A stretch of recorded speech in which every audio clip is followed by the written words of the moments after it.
No, it's shrinking that box. It's gonna take a minute because they put it on some extra numbers. Can I make this one here bigger? Yeah, no, we use this date. If this date, what is it? Okay, cool. Yeah, because they do even proportion. Okay, I think we're good. Yeah. Definitely when you get a 2B, try it, make sure if it does not, text me immediately. But just to make this sure. date. It was being right here. Sometimes it'll be. So check it out, like do what you would normally do. Okay, got it. And then if anything happens, just text me. I'll let you We'll know. come and try to. It looks good though. I mean, it looks like everything's fine. No, Did you see with it? Yeah. Sneaky, sneaky. Hey, hi. Joe, you want to? She put cockroaches in that thing. Does this Where my candy is, she put cockroaches. Nice. Uh-huh. She put cockroaches in. You ready? You got cockroaches Cockroach. on your candy? Yeah, nice. Go Rose. Yeah. Hey, you going? You can get her. Get your sister. Ready? Yeah, let's do it. All right. Page 3, Alawir.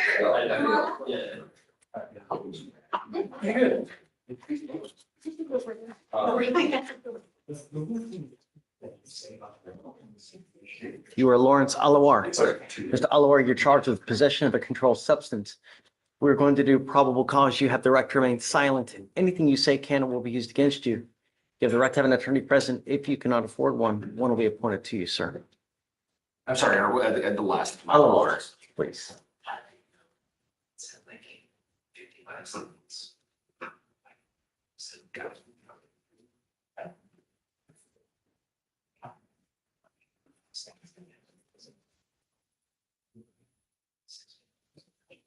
On March 24th, 2025, at 5:40 PM, officers were flagged down by a business owner at 8920 Gulf Freeway.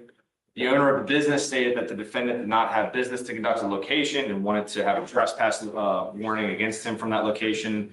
Officers made contact with the defendant, leading against the vehicle with the front driver door open. Officers observed the odor of marijuana emanating from the vehicle. Probable cause search was conducted and officers found an empty cigarette pack with pills, which based on the color and markings and the officer's training and experience believed to be Xanax.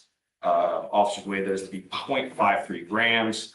The defendant did not have a prescription for the Xanax. The defendant stated he's the owner of the vehicle and he's the sole driver of the vehicle. The defendant stated he had just bought the vehicle but did not change the title to his name and he did not know anything about the pills. Got it. Mr. Alawir, I'm going to find that there's sufficient probable cause to go forward with the case. Have you looked up his license, see if he has a valid license? And I don't see a DL number on file. If you do not have a Texas driver license and liability insurance, you're not allowed to drive. Do you understand?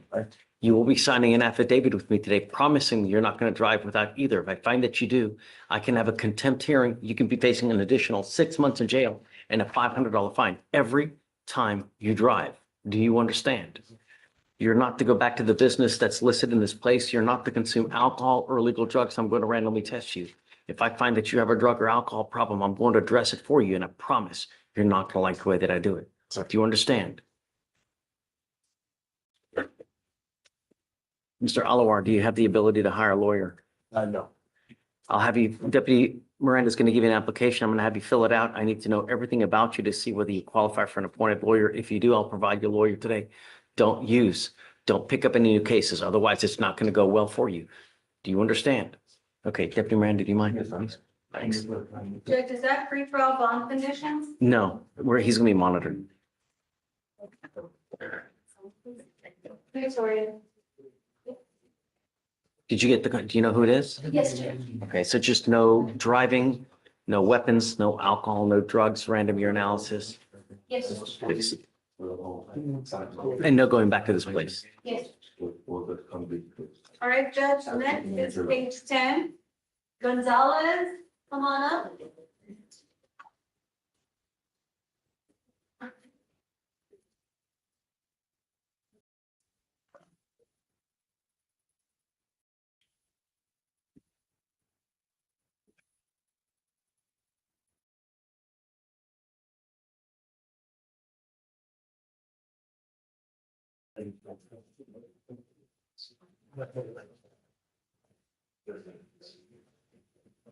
David Gonzalez. Yes, sir. Mr. Gonzalez, you're charged with tampering with the government record.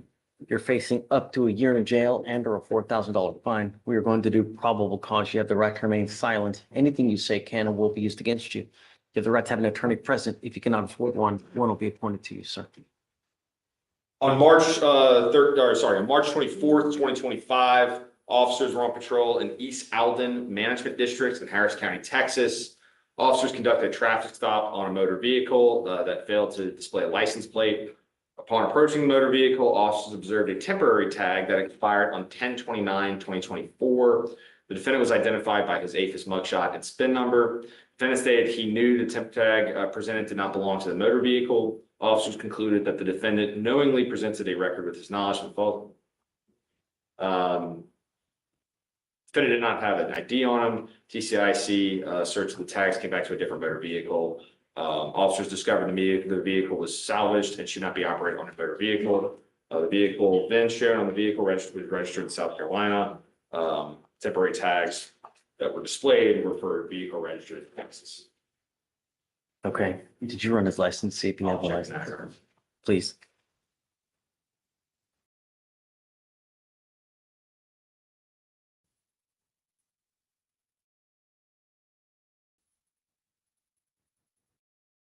That's eligible, Your Honor. Mr. Gonzalez, you are not allowed to drive unless you have a valid Texas driver license and liability insurance in your name. You must maintain car insurance. If I find that you're driving, you don't have car insurance or you don't have a valid license, I will revoke your bond and put you in jail. Do you understand? Do you have the ability to hire lawyers, sir? Not right now. Okay, I'll have you fill out an application to see whether you qualify for an appointed lawyer. I need to know everything about you and I'll take a look. We're going to have you sign documents here promising us you're not going to drive without a valid license and insurance. And after that, I'll take a look at your application. If you want to head on over to Deputy Miranda, he'll give it to you, sir. That's gonna be a state bond condition? Yes, please.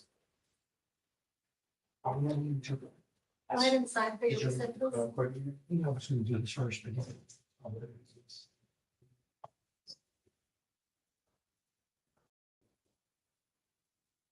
All right, Judge, page 13, Ibara, come on up.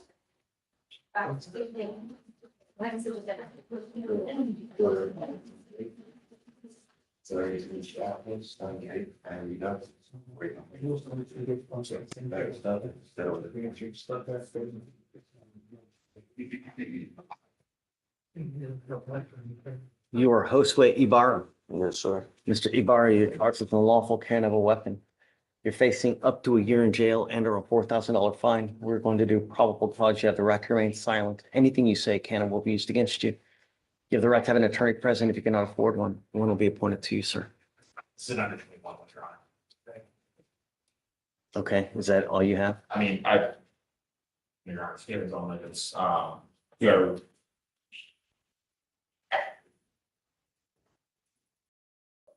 Officers were on 3/24/2025, officers were on routine patrol with live witness. Witness stated to officers that he observed a defendant assaulting a female in a apartment complex. Witness told officers that the witness saw the defendant displaying a firearm towards the female. Officers located the defendant while the defendant was yelling at the female. Officers told the defendant to lay on the ground. Defendant stated he did not have any weapons on him. Officers conducted a pat down. Defendant felt a bulge in the defendant's ankle. Officers recognized this to be a firearm. Officers retrieved the handgun from the defendant. Female advised officers that she was not assaulted. NCIC, TCIC check revealed the firearm was reported stolen. Officers observed that the defendant was previously arrested, also previously dealt. Did they take? They took. Okay. Mr. Ibarra, I'm going to find that there's no probable cause to go forward with the case. How old are you, sir? 18. How much? How 18. 18? Yes, sir. God forbid you have a weapon and you do something where you create irreparable damage, like use it in this situation. You need to be very careful in this life. You only have but one life.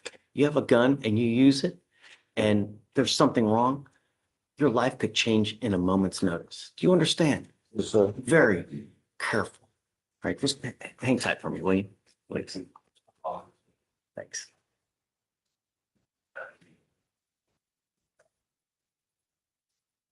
All right, Judge, next is page 26 and 27. Scarborough, Alice.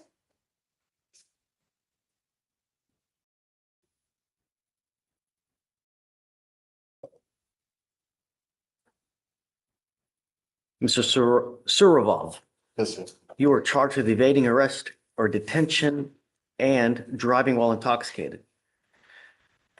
It's elevated to a Class A misdemeanor because of the high blow. You are facing up to a year in jail and or a $4,000 fine. We are going to do probable cause. You have the right to remain silent. Anything you say can or will be used against you.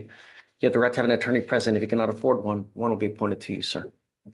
Officers were dispatched to 300 Memorial City Way, Memorial City Mall, for a male detained on suspicion of driving while intoxicated.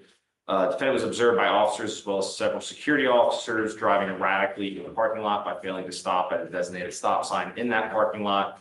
The defendant was observed on security cameras stepping out of his gray BMW sedan, expose his genitalia, and urinate next to his rear driver's side tire. Officers made contact with the defendant and smelled strong odor of alcohol, slurred speech, and observed 2 empty containers in the vehicle. Officers detained the defendant. Defendant was erratic. Drinking while driving. Containers in the car yard. Defendant was erratic once placed in the back of the patrol vehicle and continuously banged his head on the window. Defendant spit at a security officer, which made contact with that security officer's left cheek. Defendant lied drinking. Standard field sobriety tests were conducted. Following results: 4 of 6 HGN, 5 of 8 walking, 3 of 4 one-leg stand. As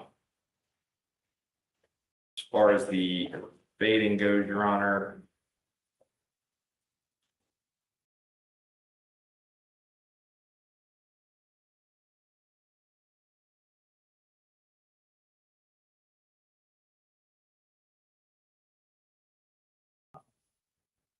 Officers attempted to grasp the defendant in order to detain him while he was being detained, to try to put handcuffs on him. The defendant was able to slip out and evade it for approximately 100 feet before he was once again detained and placed in the handcuffs in the back of the car. I'm going to find that there's sufficient probable cause to go forward in both of your cases. I am now taking away your privilege to drive. You are not allowed to drive whatsoever for any reason, and I don't give a rat's behind what your excuse is. If I find that you do, I can have a contempt hearing. You can be facing an additional 6 months in jail and a $500 fine every time you drive. Do you understand? I am now sending you for a drug and alcohol test. I want to know what, if anything, is in your body. If you fail to take the test, if you fail to come back, I will issue a warrant for your arrest. You were to come back, and then we will continue on your bond conditions. If you have a problem with drugs or alcohol, you better address it, because if you don't, I'm going to do it for you, and I promise you're not going to like the way that I do it. Do you understand? As it stands now, you will get a scram device that I'm going to put on your ankle so I know that you're not consuming alcohol or anything else at any time. And I'm going to drug test you like crazy. At the first instant you use anything, I will make your bond so high, you'll have patches of hair falling out. Do you understand? Come up here, swear to us that you're not going to drive, and then we'll send you for a drug test, and then we'll have you come back. Vic, do you mind reaching out to the Mac for, please? That was the last one for now. We're waiting on the interpreter for the plea.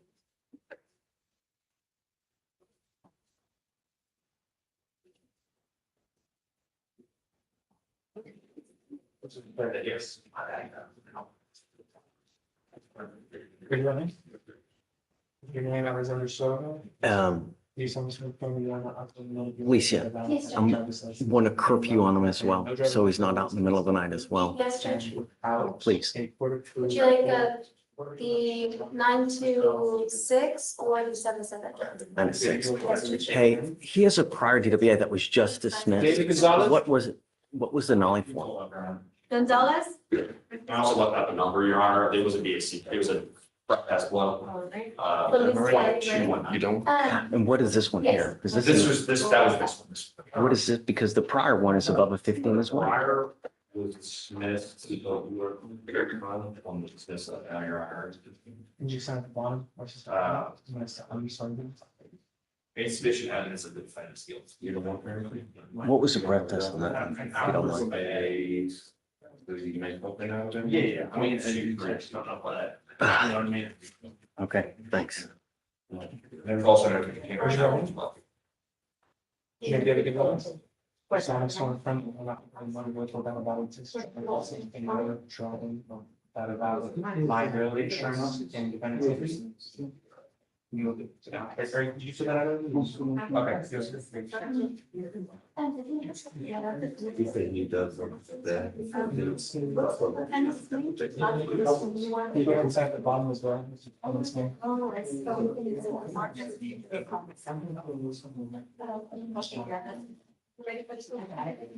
Are you right now? I mean, loans out of that? Yes. He sounds going to confirm that you will not have no more vehicle about how it's the truck. It's been like that once in the one seems that. I don't. And. So it's 54. With my dad.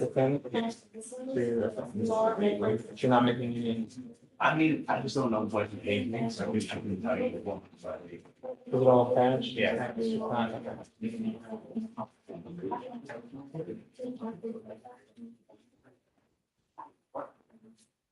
You bought the last one? I didn't work with him last month. I'm working with him this weekend. So you've been out of it. Yeah. Look over everything. This is. I'm still there right now and I'm not.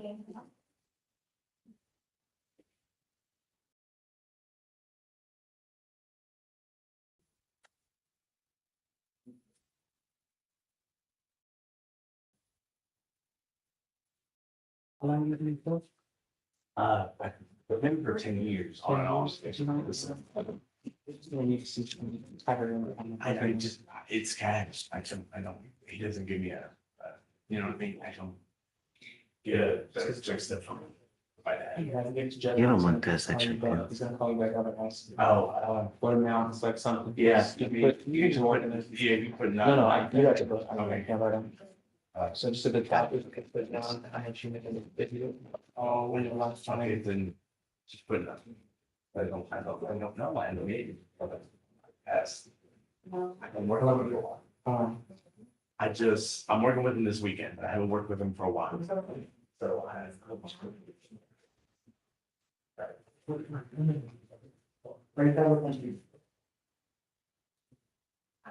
Yeah,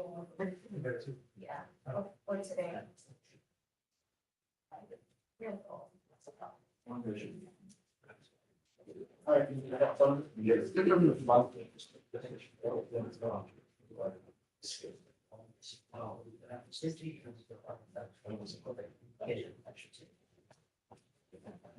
There's running. You saw us start trying to always. Now. Yes. You can see.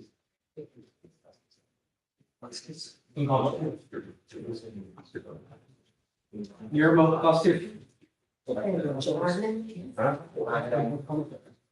Judge, this plea is gonna be on page 28. Basket.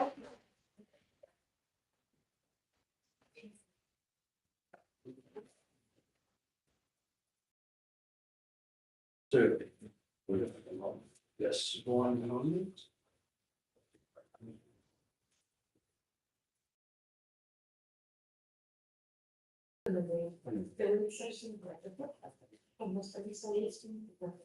Show your name one more time.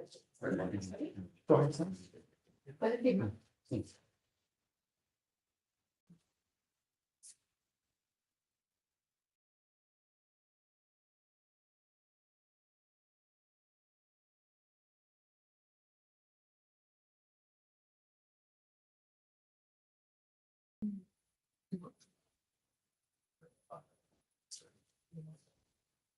We might understand how.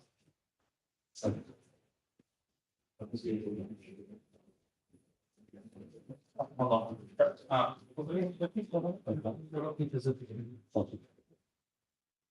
Pick it up.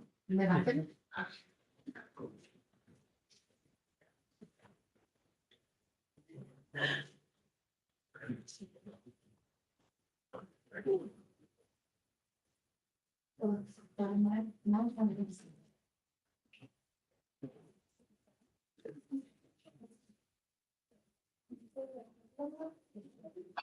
God. Second time that's happened. Sorry, guys. You know what? I can't go anywhere without them being here. Yeah. I have a feeling I didn't.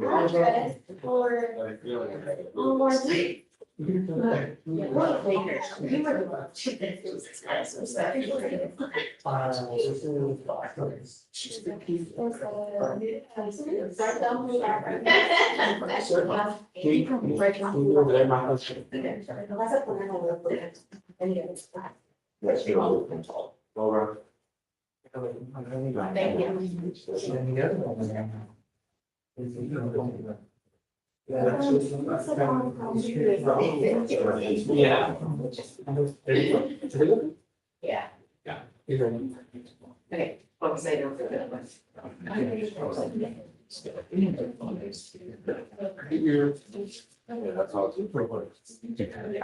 I'm from Galveston, palm trees everywhere, so there's roaches everywhere. Right, you know. My brother would say, Texas. "Oh, Steve, what a roach," because I would scream and I go, me? He goes, okay then, why are you afraid? I'm like, okay.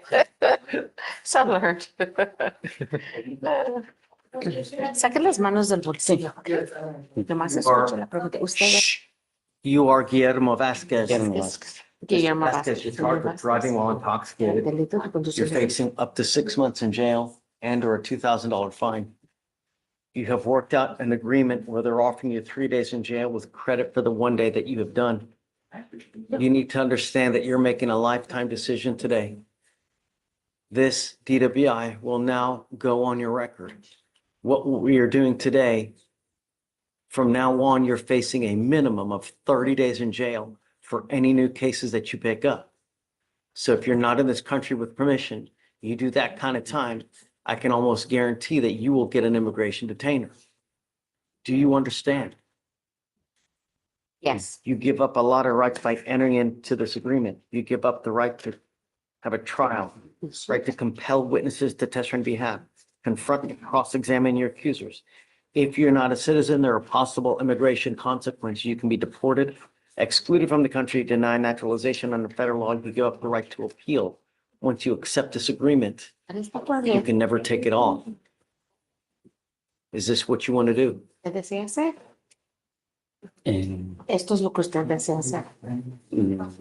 Sí, sí, sí. Yes, yes, Sí, sí, sí. How do you- yes, yes. The offense of driving while intoxicated, guilty or not guilty? Culpable o no culpable. Culpable. Guilty, guilty, Find guilty. you guilty, Te voy a hallar all the culpable si agreement. digo I want you to culpable. understand, Mr. Vasquez, that if you're ever pulled over Si usted lo para, from now in the future, first thing an officer does is they're going to look at your record.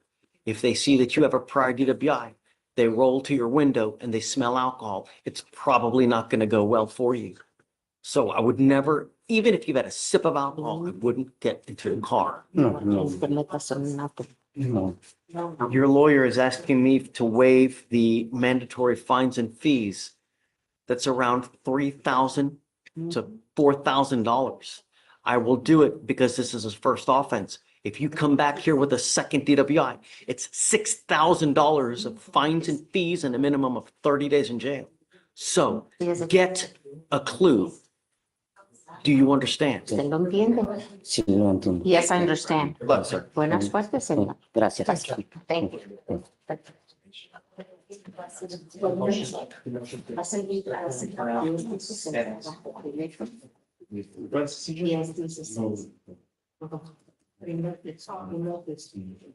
Y no te van bien por mira las conexiones se metió en la oficina de todo de el papelito para sí, de la sala. Yes. No te puedes no juegas, mira,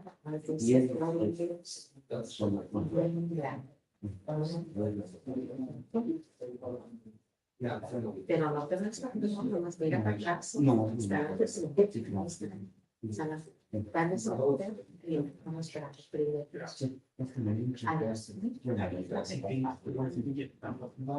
Those are the legal plans, yeah.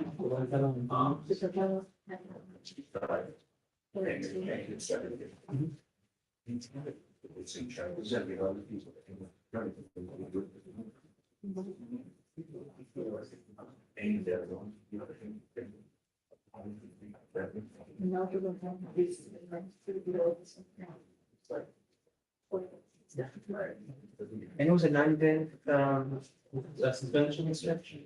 Hmm? It was a 9-day suspension. Yeah. Because we're kind of, what? I just think I tried it a little. Like, feeling comfortable.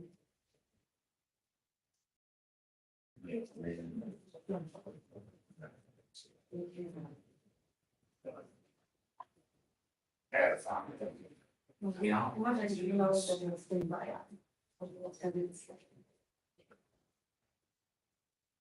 So.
In what? How long will it say? Okay. I only just need a roughly name right here. We put on top of it. Jesse. Good morning, Judge. Hey. Good looking guy. Mr. Hernandez Quintero's on your docket. DWI. The defendant had an accident involving his cars. He had insurance, but no one never made a claim on this. And everybody went through their own insurance. Okay. 2 rips were done and they have $1,000 deductible. Yeah. The defendant was agreed to pay the $1,000 for it. It's 2. 2,000. 1,000 each. What page is this on? I don't see. Page Hernandez. 13. Hernandez. And Your Honor, I see it. It's The offer that you conveyed would be 2,000 in restitution upfront, and then I would also. I don't. yeah, but it's 200 days, so it needs to happen like now. So where are we with the money? Oh, we can get it done in 30 days. Oh, it's 30 days. It's 200 days now. Oh, then give it 2 weeks and we'll have it back. If he doesn't have it done by that time, he'll have to do it through probation then. you Sounds know? good? So 2 weeks. 2 weeks. Yeah. Right. Set the plea to pay the, do you already Just send have, me that. do you have the restitution? Send me the restitution. You have the, That's that. Yes, we'll do it today. see in 2 weeks.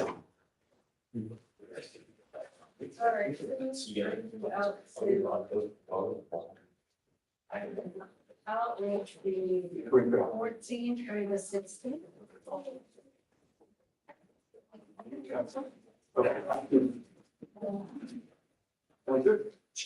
Yep. I want to call one. William.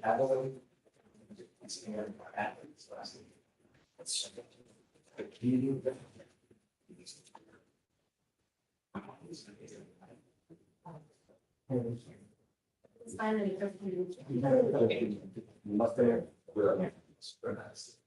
Sorry.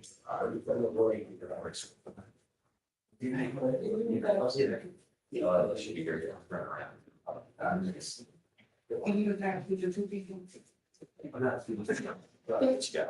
Primo, notorious criminal.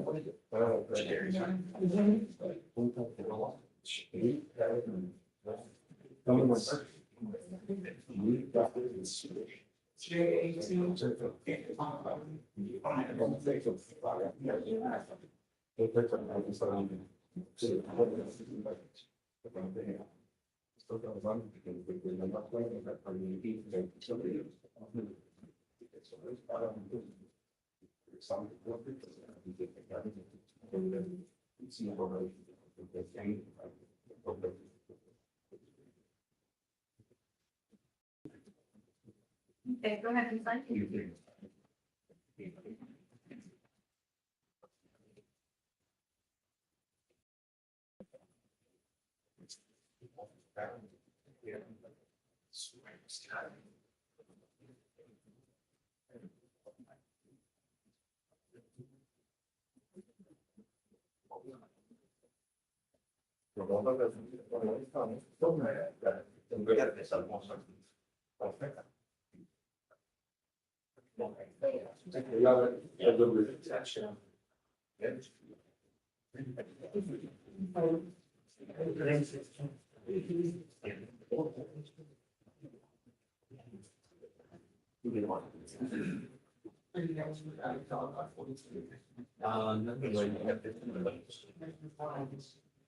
Easy one.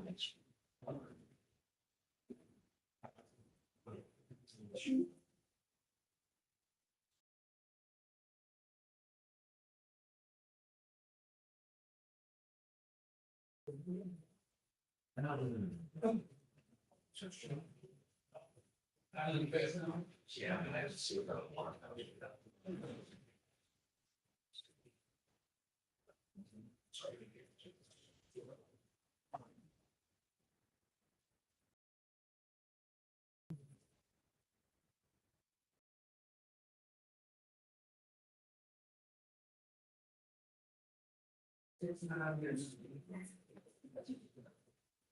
You have no marketing. Well, yes.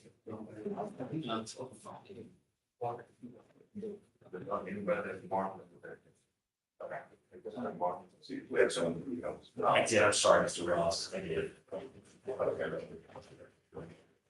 Walker, we haven't said it, you want to give it another week? I saw your doing Ross, I'm sorry, I don't think so. Yeah, let me. Yeah, we're.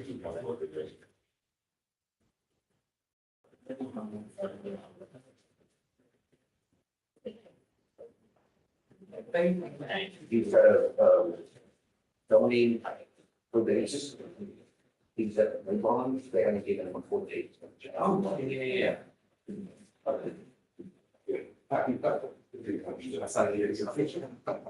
Yes, it will. Start from behind.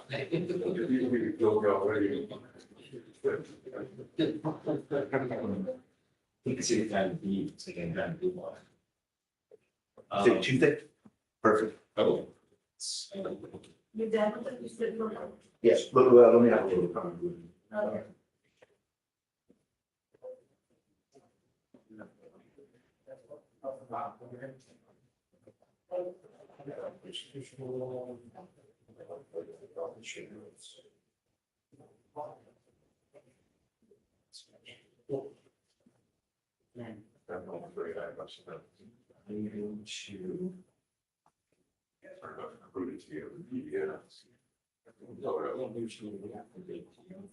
I didn't do that. I understand. Said if you like that, then I gotta convert it. I just gotta be in.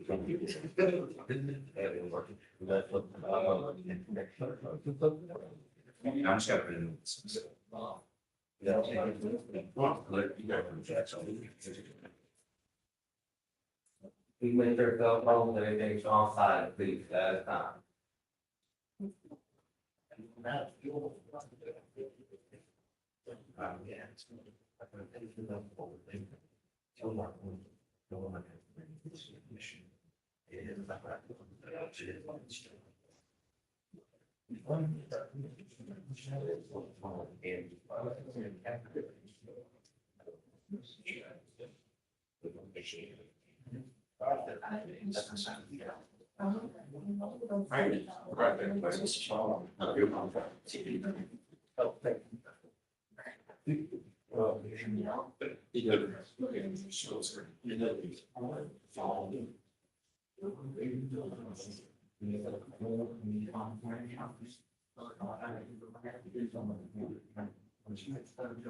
Yes.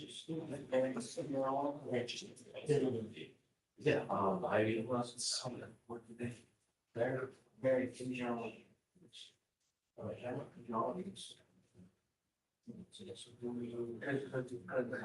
would love to just about the children. She has any dogs.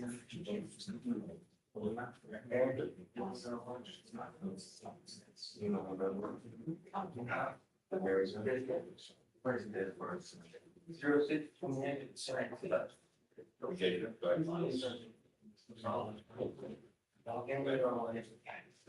Thank you. Great.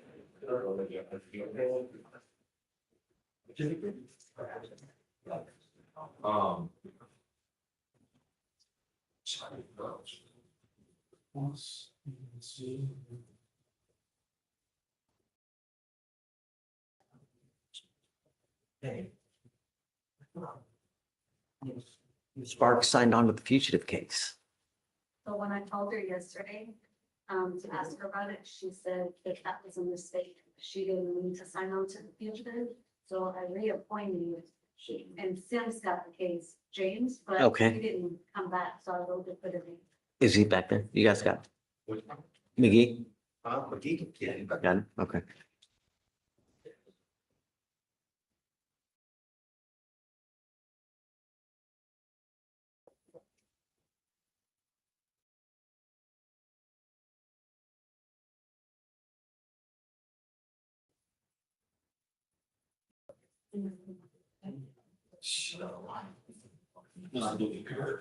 I've got what's on that.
Pretty sure that's just listening.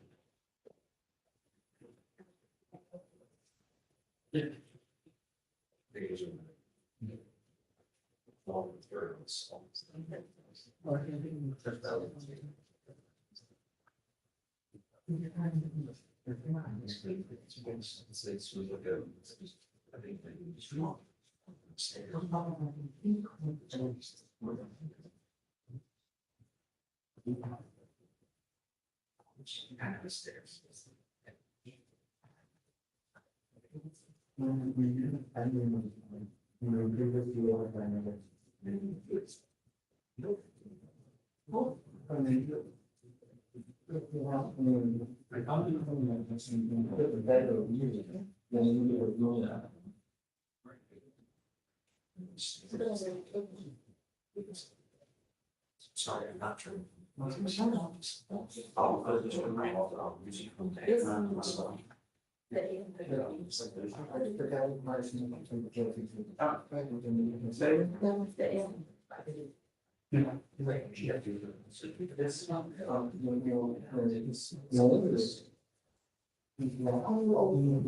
abuse order. But the chunky, like emotional stories, and then had to go to take that and then it's just the one we want, like actually.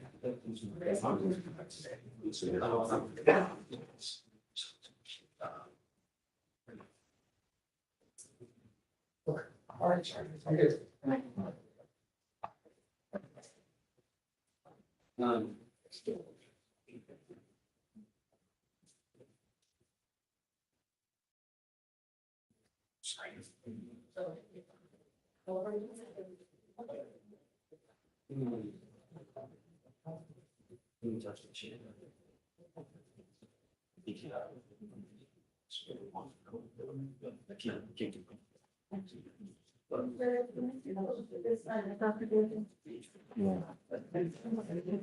Also, the Facebook.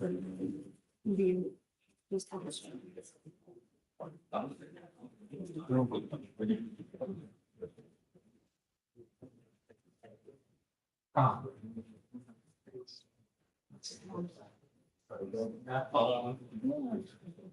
That's why.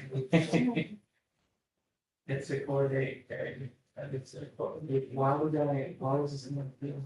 Just Judge saying that it's still there. That's. I've been trying to move them as I see them. I'm good. Dang, I just thought she did it on it. I was like, yeah, I have to, I just ate it, now it's gone. You know, sure. No, I see what it's for.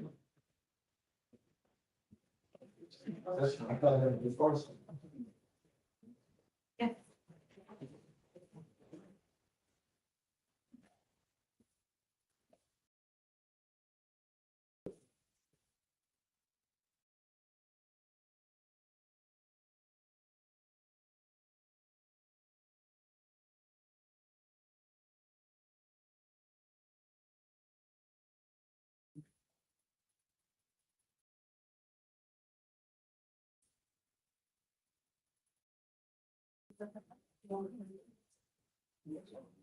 Yeah.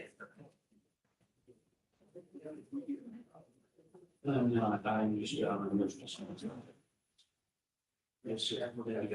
Yes, you got it, yes. Okay. Yes, you gave your tags.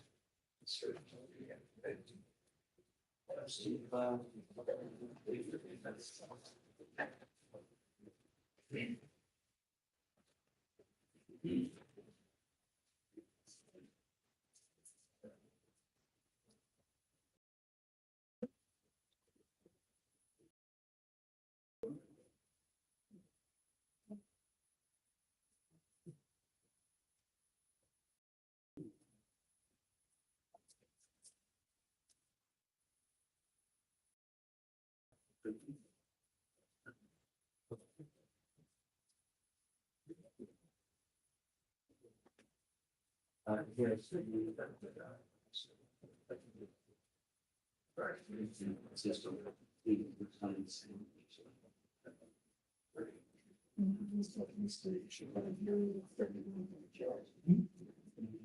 Is that you sniffing like crazy over there? Oh.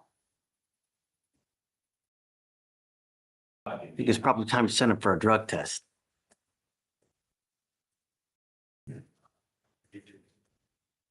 For the judge? Gentleman in the black. What's his name? Gonzalez? Yeah, that's it. Definitely. Gonzalez.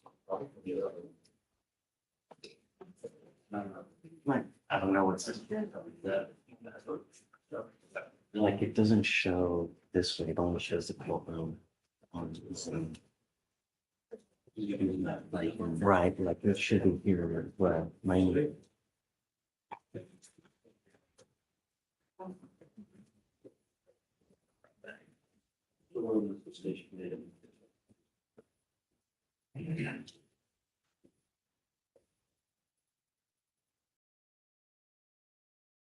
What's the deal?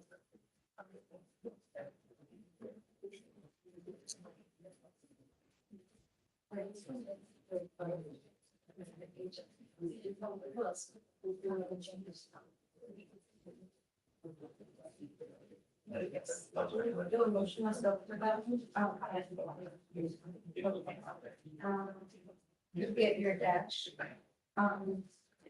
His discovery of the very.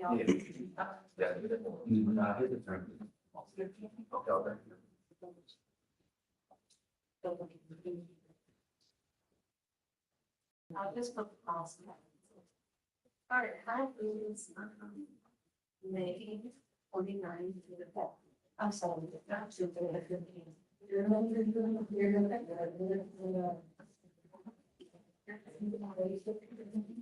Defendants consider others.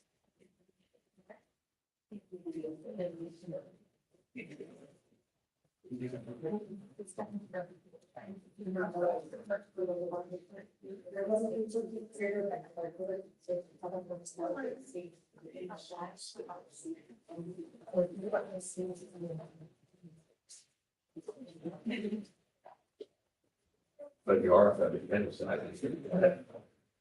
Yes. Sorry. Jesse Ross. Or not, but. To try to be. Everyone's on the house when you go, so. What do you need? No. But. Township for now, that, I'm sorry. Where are you? I can email somebody. He's here.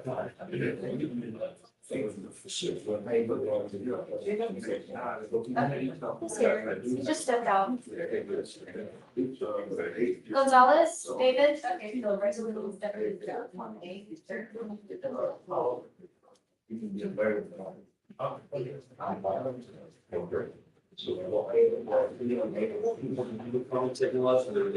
What's your knowledge? I'm gonna have these signed. Over there, check in, the send for the drug testing.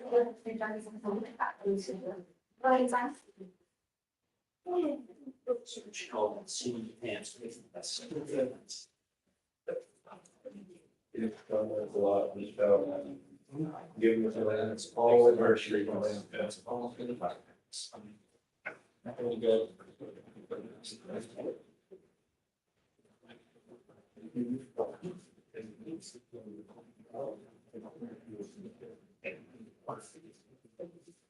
Might be a second.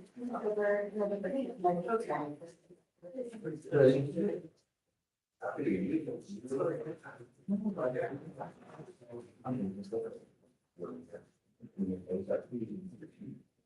This is like right next door, less than a minute walk. Like, just checking with them, they'll be expecting you again when you're done, go back and check in. Sorry?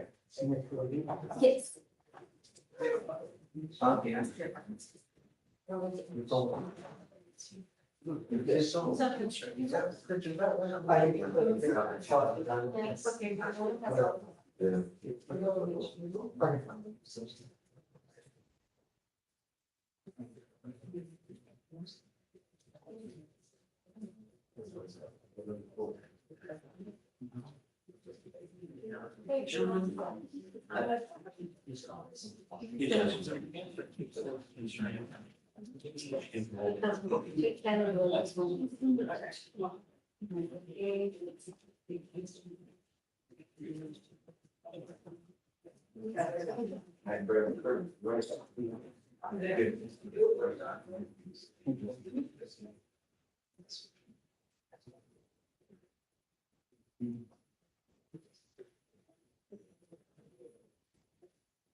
Porque va a continuar, después de que de junio.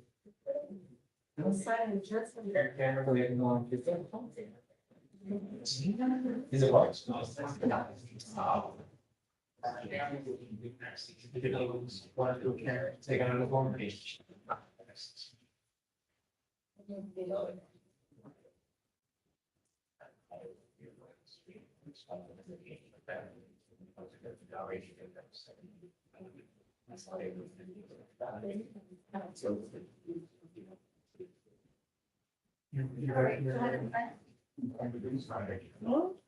I'll read the weird time about so.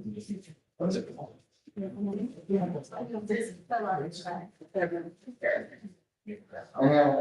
There's when I put my best in life. They know it. But you wait. Who's putting them out there? Nobody has figured it out. You can use it. Uh-oh.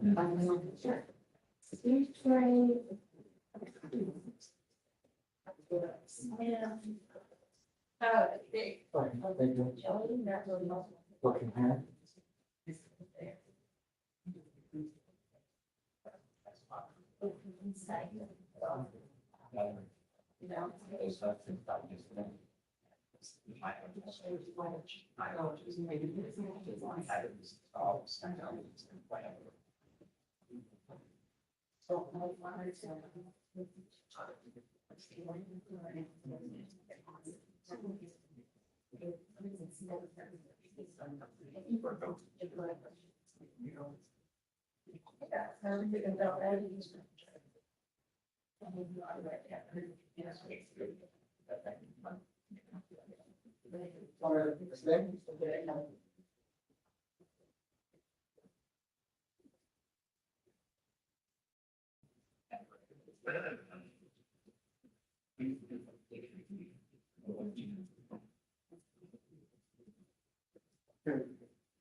Sure.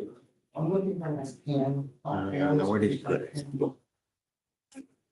Well, no, I want my pen because it had all my, there was a personal life. He's there. Judge, you're there. There's it. It's there? Yes, I can Okay. see you. Okay, great. Thanks, Ron. You're welcome. You need me? Hey, talk to me. Hi, good morning. Edit this. Say it again. Page 1. Okay. Motion for a short reset. We submitted his mitigation package, awaiting a response on that. And we also received a new offer, for him this morning. What offer did you get? Offer for time served on the trespass and dismissal in the phone. Today it's plea or trial. So guys, you got an packet on Abbas? She gave you some kind of mitigation packet, I guess, I'm guessing.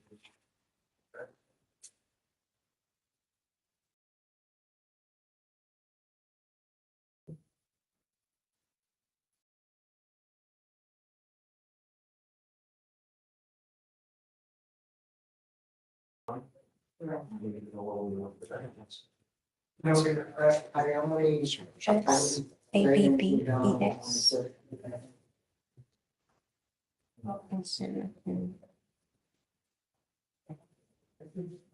Okay, for this one. Yes, right now, as soon as I'm done here, because I want to fix this. Yeah, I'm right now, I'm coming back. Take a look right now. No, I'm coming right back. Lasso, I'll go with you. Let me just.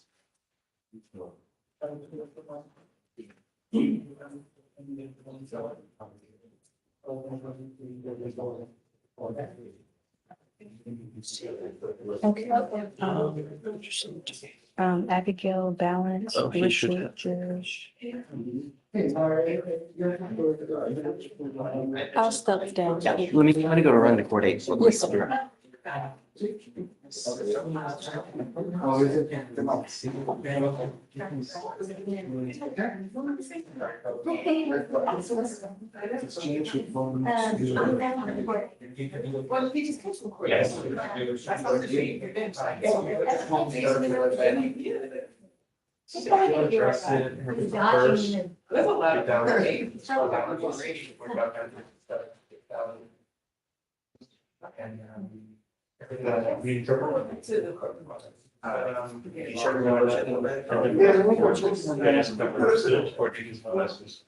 I'm sorry? Am I going to? No, no, sir. If you, want something for dinner, you're fine. So I can do it before you go. I don't know how.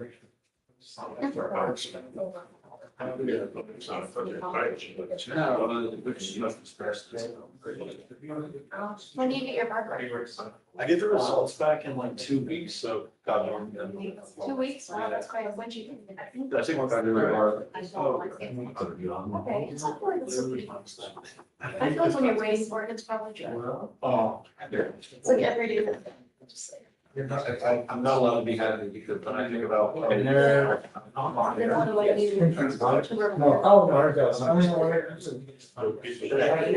Yeah. You get a rid of the days off this whole year. I would come on. Nice. So you were, one of the other preacher officers told me you're gonna be what? Yes. Last week, for like less than a week. Right. Yeah. It was fun. The preacher officer in there told me that I was getting his, Okay. I was like, Interesting. did you like one of those? Yeah. It's very, very chill quarters. It's just cool, like, he just has a cool vibe about it. Seems very understanding. Yeah, he's really good.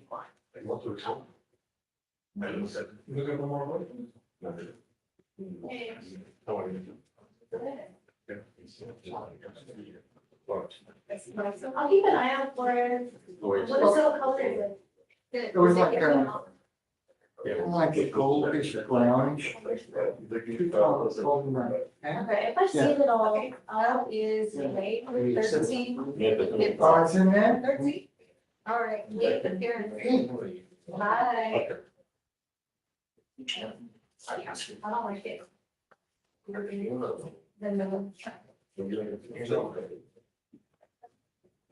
Something changed.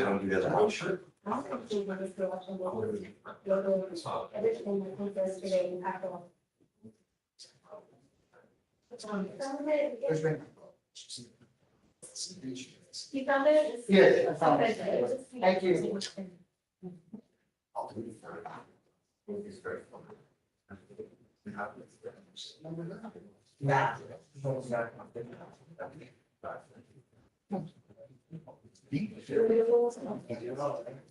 How'd you go from 4-6 all the way over here?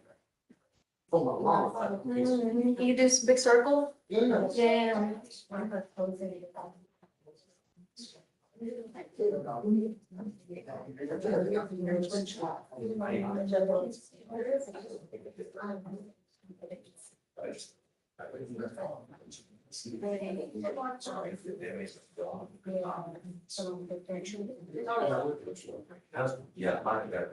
Carolyn, the road for yours?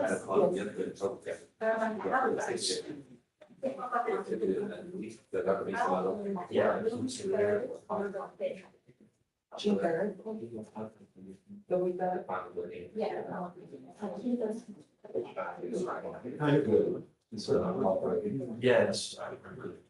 Yeah. Well, I mean, we're not, I came back from Judge David and all.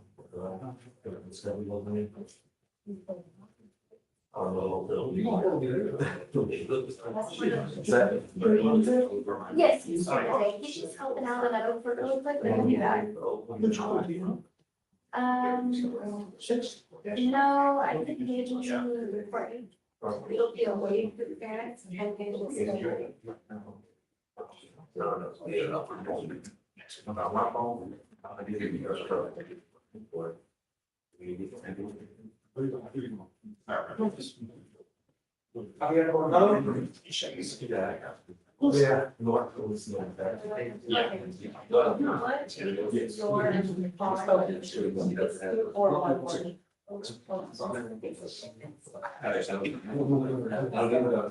I know.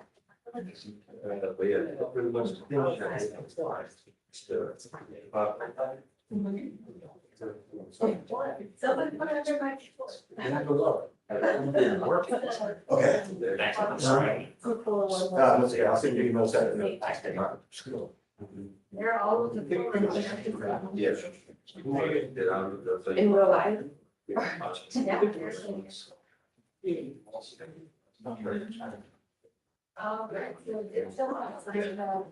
They'll trial documents.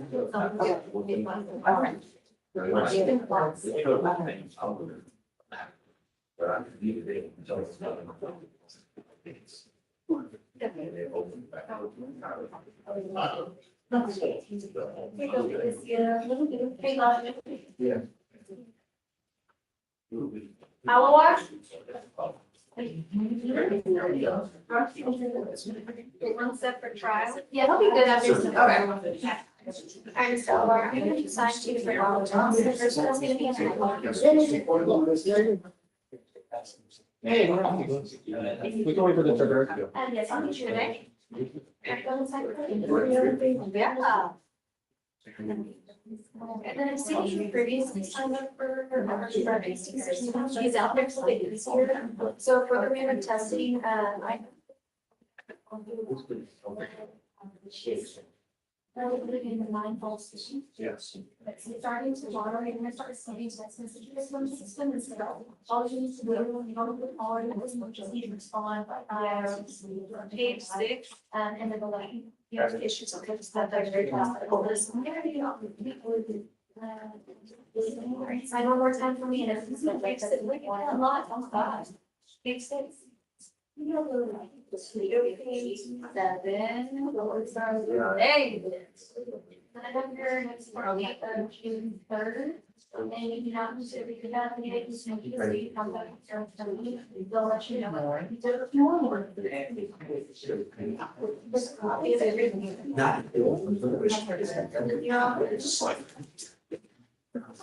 What? Yeah. I'm got it. What's going on? I think it's kind of over.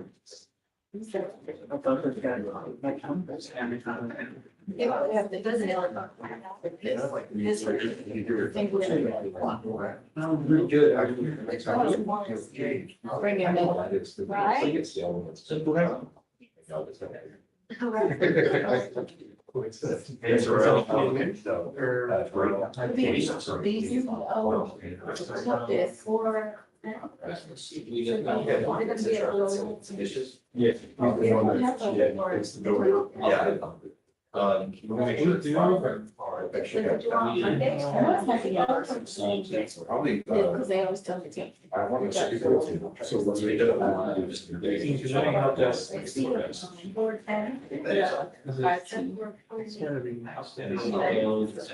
Alright, can you check if you wanna call? Sorry, that's all right, no problem. He's helping out for 8 right now.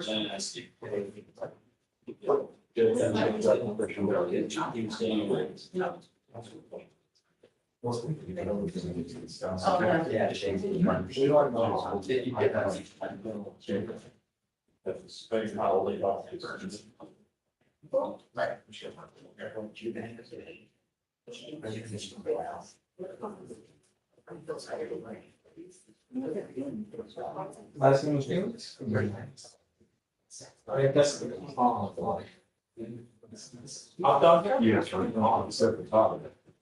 No, it's dark up over there. You're facing this.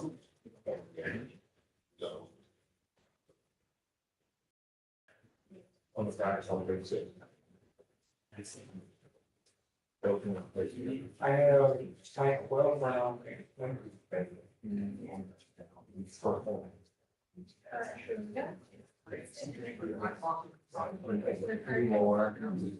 Oh.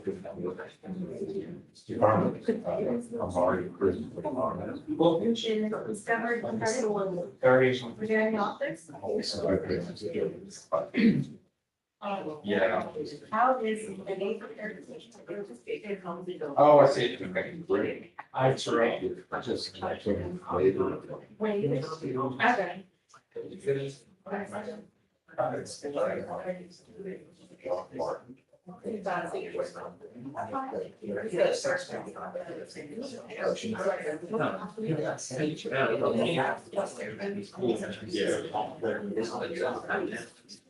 It's not like a full one. It's not really. No. I went next door. He said just put them on.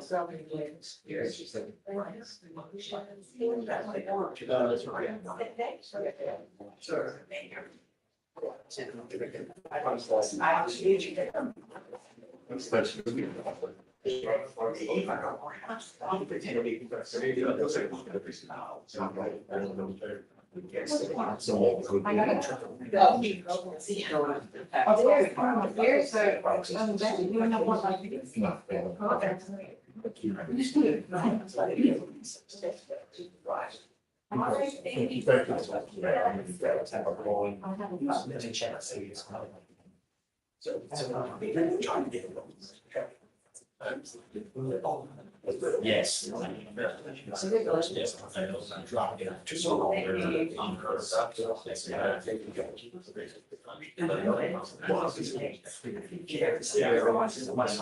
It was my last game.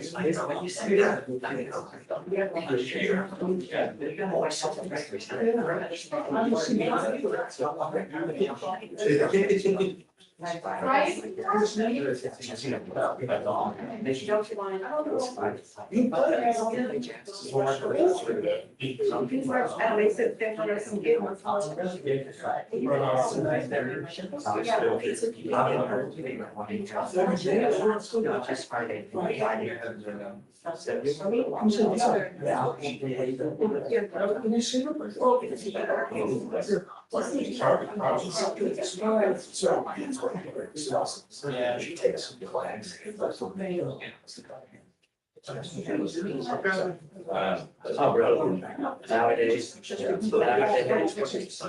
Nowadays, it ain't.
If I can help it.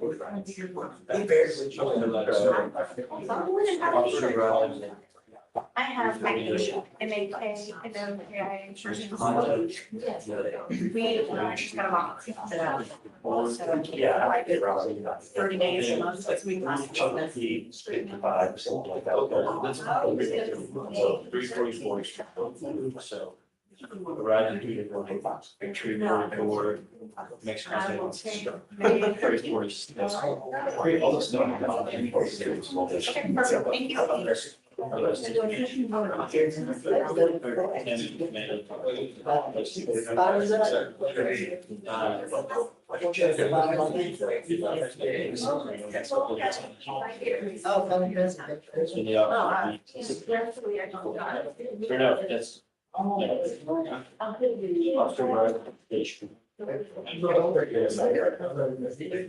Well, I'll just say, instead of two,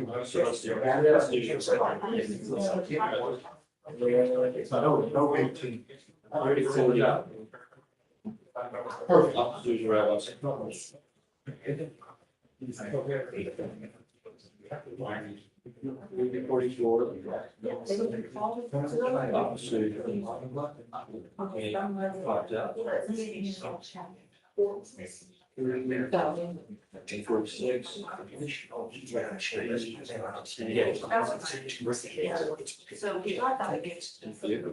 So Yes. Where did I see?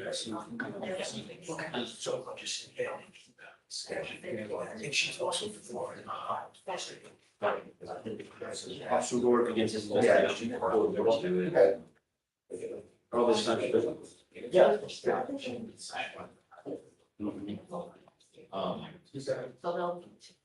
No, 260. Okay. That is Yes. just transparency. And then Yeah. That's what it is.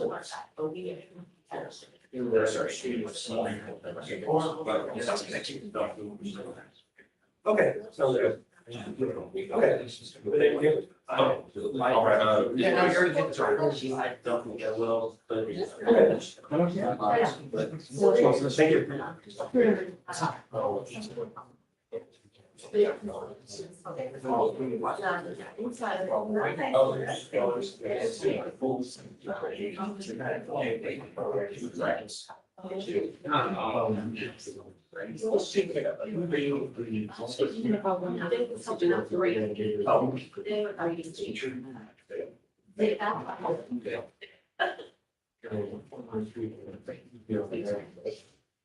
He gave me all. Yeah, you gave all. Then I had to. Because it was in the, camera, his camera. And, and put it like on the.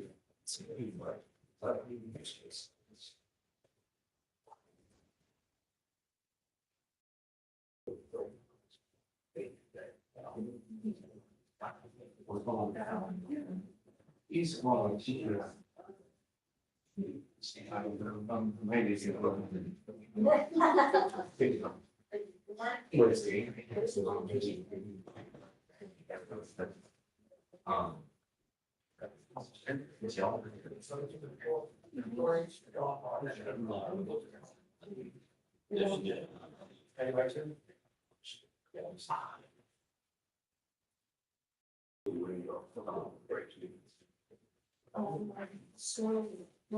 Council for set.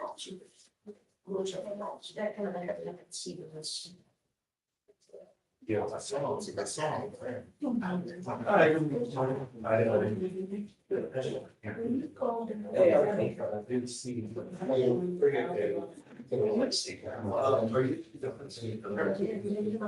One of them two can play those. Oh, okay.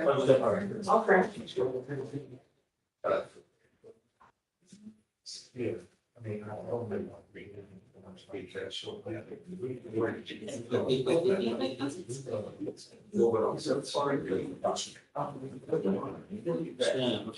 Critical metrics. All right. I was supposed to provide she's trying and going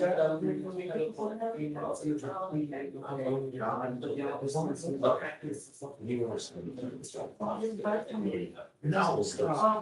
Yeah, I.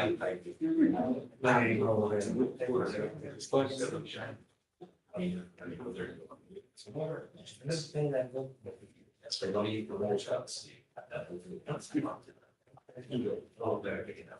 I was thinking of the broadcast and I think it broadcast out there, but it told me they all know what I should have known. Come on, Dennis, guess I got some shit.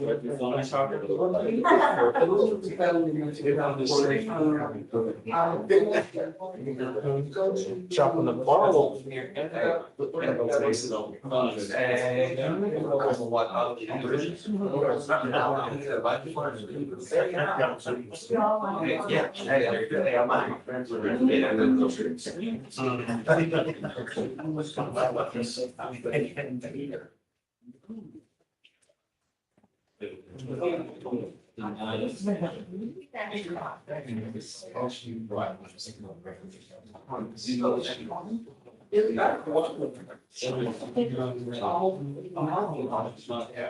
I don't have names. I got 40. Maybe. But I don't know, but I talked to the felony prosecutor that was handling this. And she said it's all possible. She would be fine and listen and let my third year go. I mean, you should take for you for. I don't know. I understand, but I don't know if this is been her taking the 4 years. So that's. Let me go talk to her and say, can you get Sebastian to talk to her about? I cannot use he's in trouble. Oh, okay.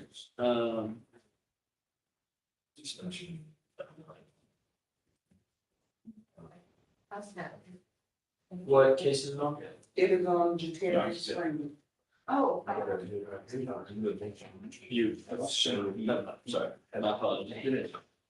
I'm gonna go and talk to her, who's watching her. Yes, ma'am. I mean, Mitchell, whatever.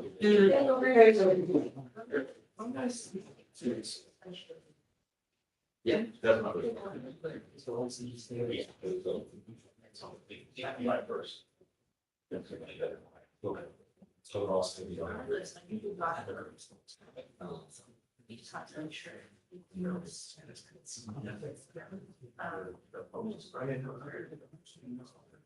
Yeah.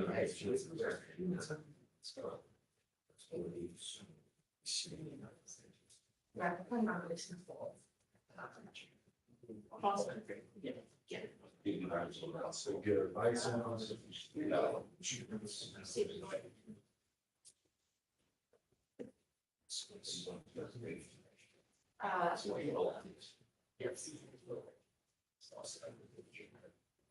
They get that.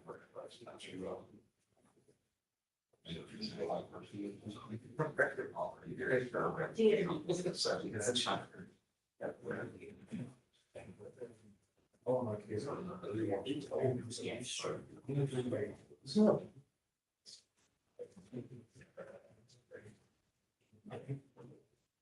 No, we can pay the slow down. I'm paying this.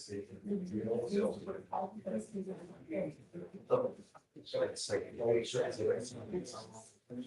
It's like, yeah, everything's back. I'm on response. Good. It's 8 to 9. It's great. It's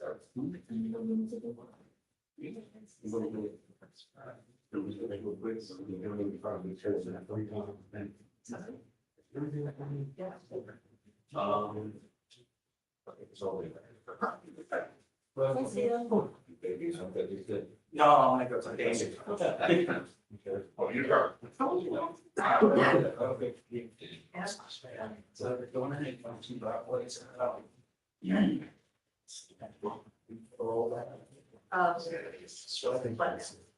So what happened? I looked at the original. Oh, there's some. Yeah, I got that. There was a whole one we began everything. Yeah. So, we don't know about the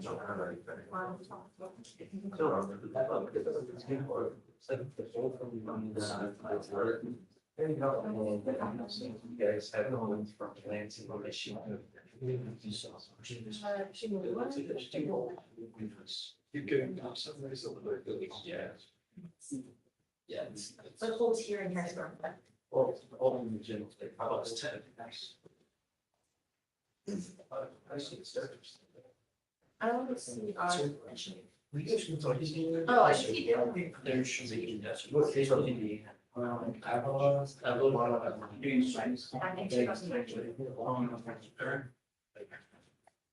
don't see it. Well, not currently, but for even having office. I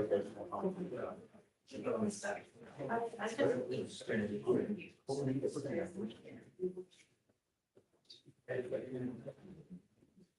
Alright, the discovery complete.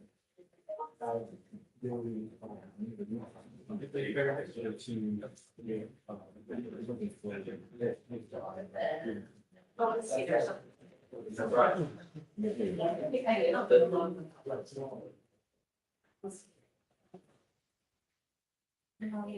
It's too far out there. No, I'm not. No, the only question. I mean, yeah, so.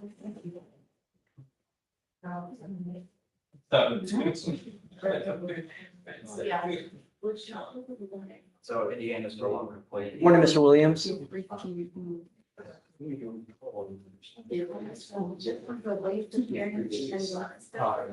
morning, Your Honor. How are you? What's new, man? I'm here on Anthony Arthur Lee. What's the last name? Arthur Lee.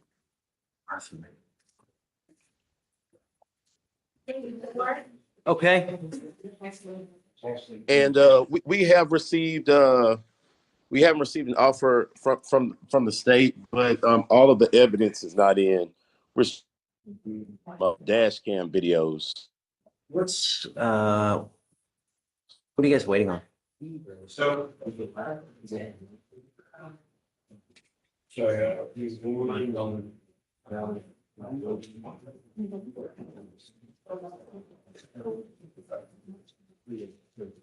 So that's on Lee, Your Honor? Arthur Lee. Arthur Lee. So you're on. It looks like a station video. I don't think it's gonna have dash station video. But it looks like we're missing stations. Okay. We'll set you off 30 days, Mr. Williams. They're still waiting on video. If you don't have it by then, we're going to subpoena them. Yes, Your Honor. Thank you so much. Hang tight though, and let me get your date. Give me one second. May 13th through the 15th? We'll take the May 13th. It's fine. Okay. Wait the parents. Okay, it'll still be waived by on that time, okay? Yes, Your Honor. Thank you so much. Got it. Have fun. All right, Hey, you too. Val. Have a good day. You too. Take care. All right. Hey, Judge, Bye-bye. how are you? Hey, man, what's new? Oh, nothing much. Just sitting in lovely Liberty County, waiting to pick a jury. I am approaching on Alonzo Baldwin, Baldwin. Got it. Okay. Still relatively new case, Judge. It's from the end of December. It looks like the blood results are back. There's one video. I'm not sure if there's another video the state has come in, like a station video or anything, but Baldwin. Does look like we're still waiting on station video and some dash cam, Your Honor. Yeah, they're waiting. You're waiting on 2 videos, Val, so we'll just give you normal reset. Very well, Judge. And if Victoria's there, the 15th would be great. Yeah, 13th to the 15th of May. 15th, please, Your Honor. You got it. Thank you, Judge. Have a great day. All right, have fun. All right, thanks. It'll still be Wade too, all right? Yes, Your Honor. Thank you. Okay, bye. All right, bye.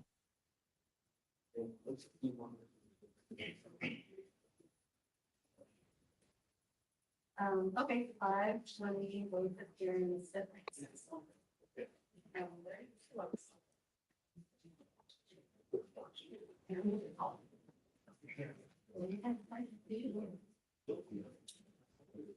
So.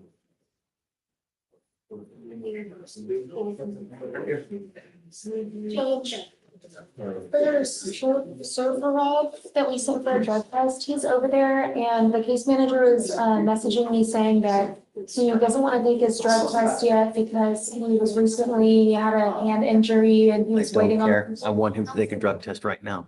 I told her that he still needs a drug test or else his bond will be revoked. So Yep. hopefully that will get him to, but that's kind of what the delay is. Okay, we'll see. Thanks.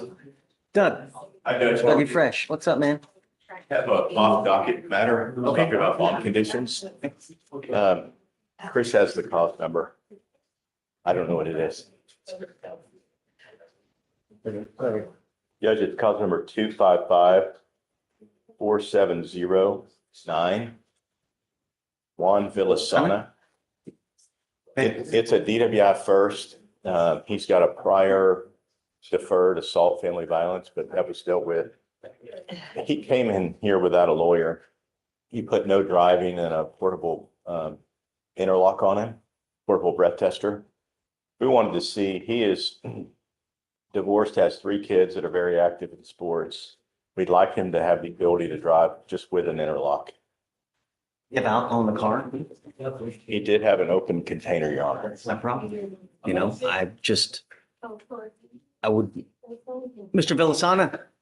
Your Judge, it's off docket. He's not here. He's not Okay, here. yeah, I mean, what I wanted to see is some proactivity that we know that he realizes and appreciates the awesome privilege it is to drive. And I have a problem when you're at that age, you've got 3 kids, now you're drinking it and you allegedly have alcohol in the car. You know, the idea is to get them to learn to appreciate that it's just a privilege. It's not a right.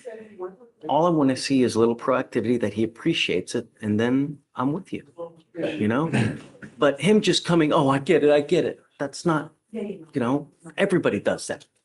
But creative proactivity, I'm with you. Judge, he leaves home at 4 o'clock in the morning, gets at work at 4:45, gets home around 6:30. It's 18 miles each way with 3 kids with school's activity, son's soccer practice from 8 to 9:30, and then eating. So it's been hurting. It has. And it's a first time DWI and there's nothing else aggravating about it.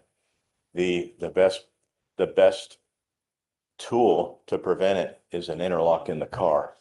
Because if he's driving, the car won't, if he's drinking, the car won't start. So that's what we're requesting. I get it. I'm not going to do it. I want to see some proactivity on his part that he gets and appreciates it is the privilege. And then I'm going to give it back to him without an interlock. Okay. But I want to see that he actually appreciates it and is proactive about it so that we know and he realizes this, wow, I mean, I get it. What would that look like? I Just don't know, negative just, flows in his. you know, just. I don't know. I don't have the words this morning. I'm not so articulate that I can express to you that his appreciation for it. He is suffering greatly. And seeing that his children are suffering because of his actions, he gets that. And I don't know how much more I could impact you with that, but we see it. And it's been what, a week or two? It's been about 2 weeks. And it's a severe impact, not just on his employment, but his family life. Already difficult situation with 3 kids. tell you, Doug, that now I am seeing more and more people with alcohol in the car while they're driving. And it really is just, it's mind numbing to think how elementary it is that you're not supposed to do something, especially while you're driving at that advanced age. My understanding is it's just an open container. He wasn't actively drinking it, but it was a open container. I'm just telling you, it's a first time DWI. It's not like he has a history of it. And We don't know this. what's that? We don't know that, right? It's just how Well, many the times. presumption of innocence says unless there's And- evidence to the contrary, and there is no evidence to the I contrary. understand. All I'm So- saying, I just want a little proactivity on his part that we know that he appreciates it, and then I'll give it back to him. But I'd like to talk to him as well, Okay. so that we realize, or so that we know that he appreciates it, and then I'll give it back to Fair him. enough. Really, All right, we'll come back to you shortly. please. All right. Thank Okay, you. thanks. Hey, Back on the best, I'm back on the best. Okay. Yeah, the best. yes, The state has made an offer for 9 months deferred adjudication. was that not given to you initially? Okay, it's 206 days, so it's time to make a decision on, today it's clear trial, so we need to know what he wants to do. Yes, sir. I think he is interested in the deferred adjudication. We did want to approach you regarding the time. So there is a TRAS, that's out. And my understanding is because the TRAS is already ordered, everything about it's work. It was the report. So, But they included the two cases in this. Oh, he picked up a felony PCS with the first case. yes. I see that it was dismissed. Was that pursuant to a PTI? Let me get pulled up, but I believe it was, we didn't get the last back in time. Oh, right. God, we're seeing so many of those. It's crazy. What I have offered is a 9 month deferred. Yeah, incomplete lab report. What's that? Incomplete lab. It's crazy how many cases get dismissed now just because they can't get the labs back. It's nuts. It's frustrating. But with His right thumb is like pressed down. Shh. TRAS 30. So this TRS recommended community and residential, followed by SAC, which is a high-risk caseload that report once a week, and then IOP and SOP. He's not gonna be able to do that. So why don't we do IOP, SOP, right? And then if he messes up, it goes to residential. Correct. And Like Your Honor, if I may, I do want to let you know that he is already seeing a psychiatrist. I actually have a note from the psychiatrist. He's been seeing him since. Great, July. that's great. And I think that being that he's proactive about it is why he would not go into residential today, right? Where we will forego residential and use it as a sanction in the event that he tests positive, falls off the wagon or whatnot. So, but he'll still be required to do IOP and SOP now, so we know that he stays clean. I've never had this happen before. Yeah, write it up. Let's do it. And we'll go with the 9 months. I think 9 months is sufficient, because we can always extend. And, if he does well, right, we'll take him off in half the time. How long does it take to do IOP and SOP? 6 months. Because I usually, if people do well, I take them off in half the time. Okay. But here, he would need to complete IOP and SOP. And if he does that successfully, no issues, he'll be done in 6 months. Gotcha. And just let him know. Thank you. Yeah, we should- Okay. Let's just say, hi, you ready? What's up? Got a suppression hearing this morning. Okay. State, State witnesses are ready. are you ready? Yes, John. Okay. We're good. Yeah. Yeah, whatever. We'll start it up. Okay. Judge, give me a moment to get my stuff together and I'll be right out. Okay. Bless. Or are you here for the? Javier Gavara, Judge.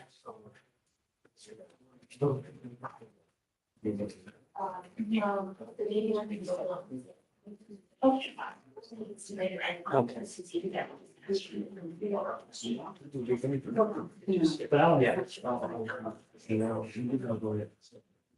court reset. You are Javier Guevara. Yes. Mr. Guevara, you're charged with driving while intoxicated. You're facing up to 6 months in jail and or a $2,000 fine. You have worked out an agreement where they're offering you 3 days in jail with credit for the 2 days that you have done. You need to understand that you're making a lifetime decision today where this DWI will be going on your record. It will be there for the rest of your life. It's even there after you die. This is important because if you get pulled over in the future, the first thing an officer does is they look at your record. And if they see that you have a prior DWI and they go to your window and they smell alcohol or they smell anything funky, it's probably not going to go well for you. And what we're doing today, from now on, you're facing a minimum of 30 days in jail. Do you understand? Yes. Even if you have a sip of alcohol, I wouldn't get into a car because it is a humongous risk. Giving up the right to a trial, right to compel witnesses to testify on your behalf, confront and cross-examine your accusers. If you're not a citizen or possible facing consequences, you can be deported, excluded from the country, denied naturalization under federal law, you give up the right to appeal. That's why I said, once you plead guilty, it goes on your record, it will be there forever. Knowing all this, do you still want to do this? No. Sabiendo todo, quiere seguir. Habiendo toda la información que le dio, pues quiere seguir. Yes. Speak to the offense of driving while intoxicated, guilty or not guilty. Guilty. One more thing you need to understand, Mr. Guevara. DWI is big business in Texas. There is a $3,000 surcharge that would normally apply to you now as a result of you pleading guilty. And if you don't pay it, every $100 you owe, you sit 1 day in jail. I will waive that for you now because we all make mistakes.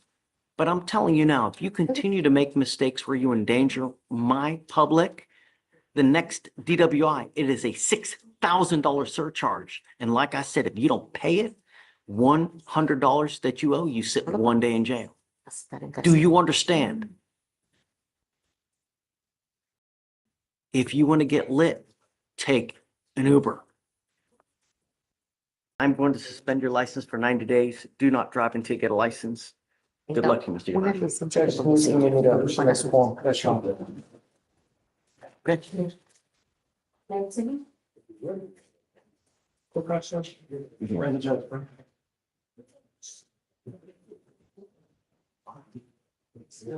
Hey.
Hey guys, hey, what's up? All right. Just came to say hello. Yeah, life is good. Where are you these days? Just had a trial. Wait, you said civil? What do you mean you're civil? I'm defense. Really? So you completely, wow. I have work-life balance. You get to go home? Everybody goes home at night.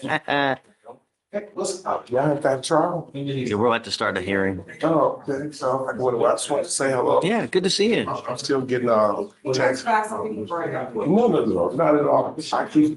My cousin just hit me up. She said, "This you, my voice." Yeah. I'm glad I was smart enough to stay off camera. But it's good seeing you. You too. Josh, hey, ready? Tom Wallace, I'm talking.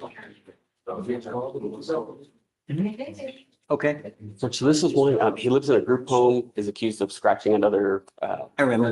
Yeah. So all that say, basically they'll dismiss it if he can do an apology letter. I just had, so I'm gonna go by in person to just, it is my fault, so it's not his fault. It's not your fault. What are you Well, talking? the communication part, I've had some time to do it. I just haven't been able to get by it. But I do want to go by in person and just talk to him. How long do you want? If you can do maybe 1 week, Judge, I should be able to go by.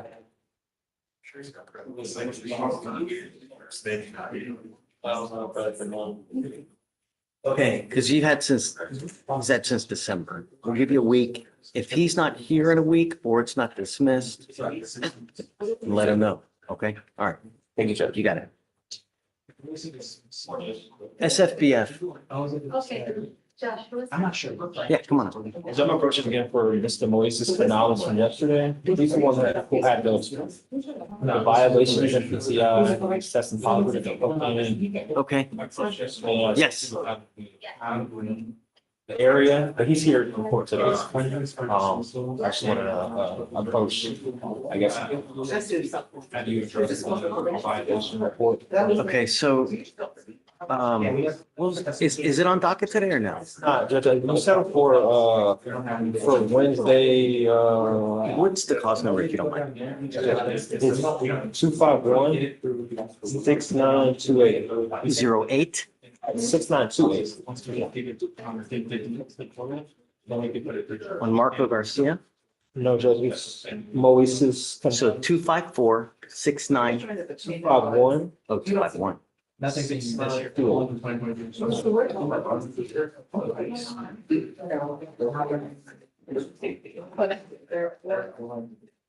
where all the. So let me do this because I want to send an email. Why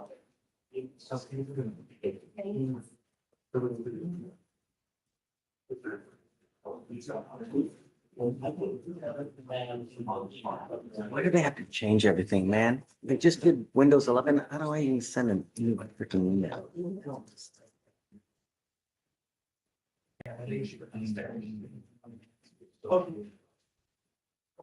No, here we go. What is your email address? It's my first and last name. It's kingsleyokpara@gmail or kingsleylaw@gmail. So it's. I have Kingsley Okpara Law at Gmail. Is that right? I'm gonna send you an email. Let me include Judge Geist to see what they also want to do, because it's really their program, you know? So. Do you have anywhere else to go? Can you go and then come back maybe like 30 minutes, 45 minutes? Let me send them an email and then I'll,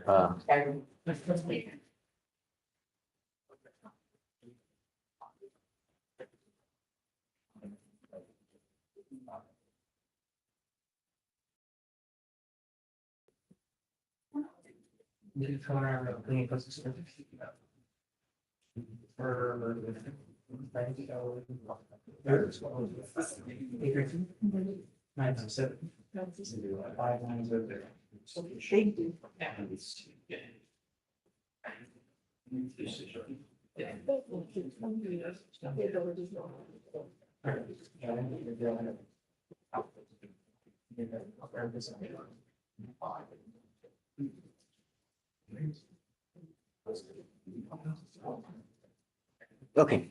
Hey, please. We're approaching on Pavate Ferry. Terry's the last name?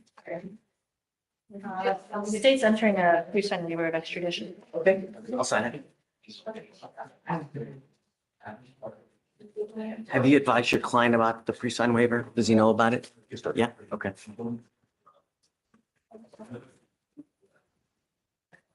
Do we need to speak to him or no? No. No? Okay. Got it. Okay. All right, guys. I'm gonna give this back to you. That's for you. All right, guys, we're gonna start a hearing. We're gonna be on the record. If you want to talk, please go outside. Are you, Ms. Hudson, are you ready on your plea? Okay.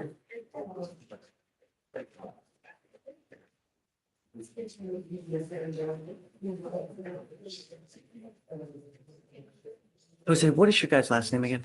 Alfaro, ALFAR. Okay.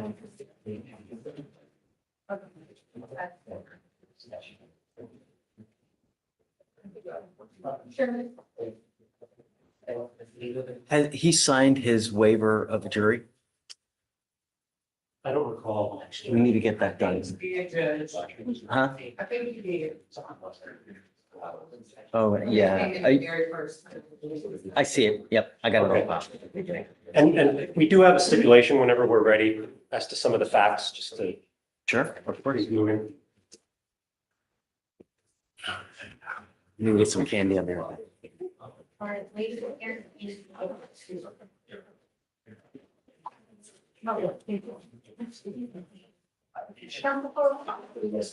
Sunny life. He'll be all sugared up.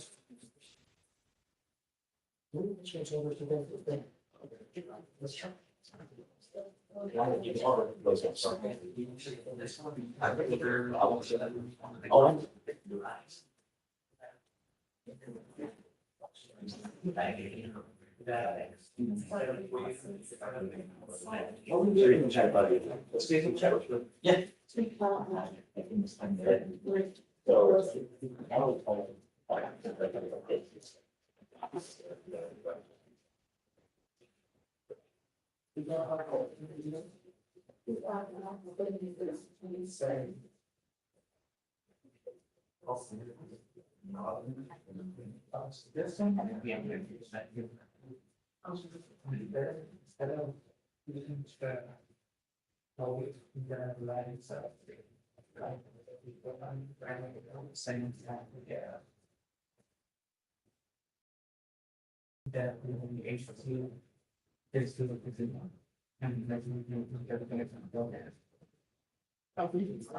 Never heard of it. Well, usually they send them over to the. Or what if you can like them to come, but.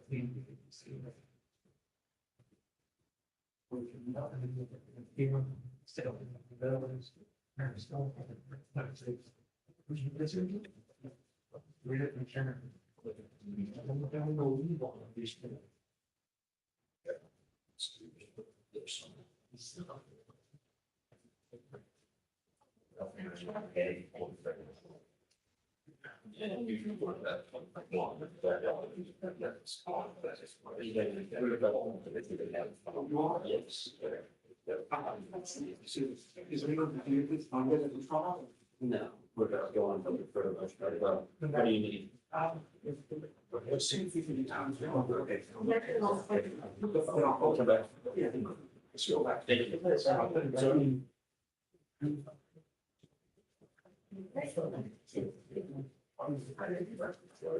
Council for recess.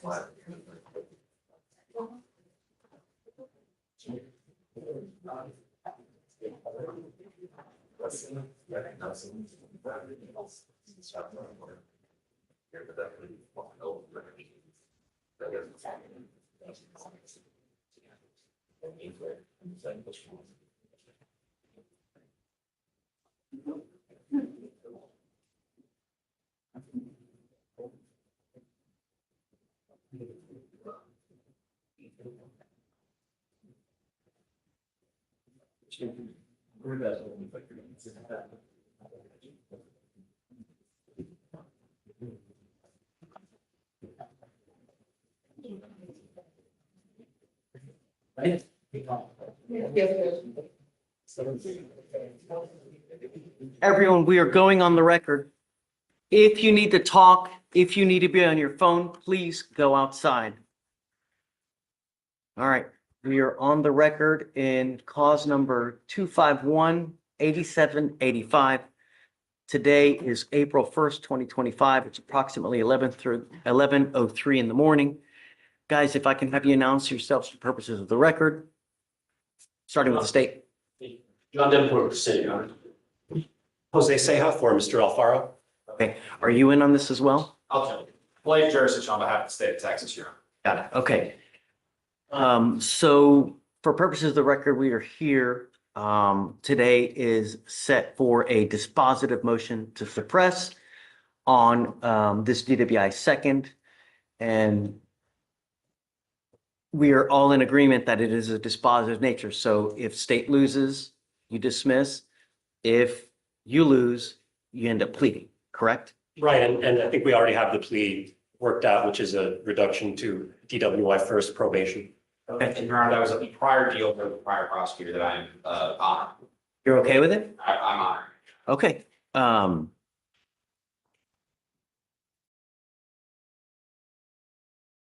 You said you had some stipulations that you want to go over. Yes, Mr. Davenport and I have some stipulations regarding to the relevant times, just to speed up the testimony. Okay. And I think he's got them written down. I'm not sure if he wants to read them into the record. You mind? Yes, sure. Please. At 3:40 a.m. on July 7th, the officers arrived on scene. At 3:44 a.m., the officers made contact with the defendant. At 3:46 a.m., the defendant was detained and placed in the officer's vehicle. And at 4:30, Officer Rohr begins his DWI investigation at the police station. You said at the police station. Yes, Your Honor. So there's no investigation on the scene. There is no DWI investigation on the scene. Okay. So it's your motion. I don't know if the state is stipulating that this was a warrantless arrest. I mean, if not, then I can just call the officers and establish that. You don't stipulate that it was a warrantless arrest. Okay. All right. Ready? Yes, Your Honor. Okay. And Floor is yours. witness the state calls Chad Johnson to the scene. Do you mind grabbing? Is he in the courtroom or is he outside?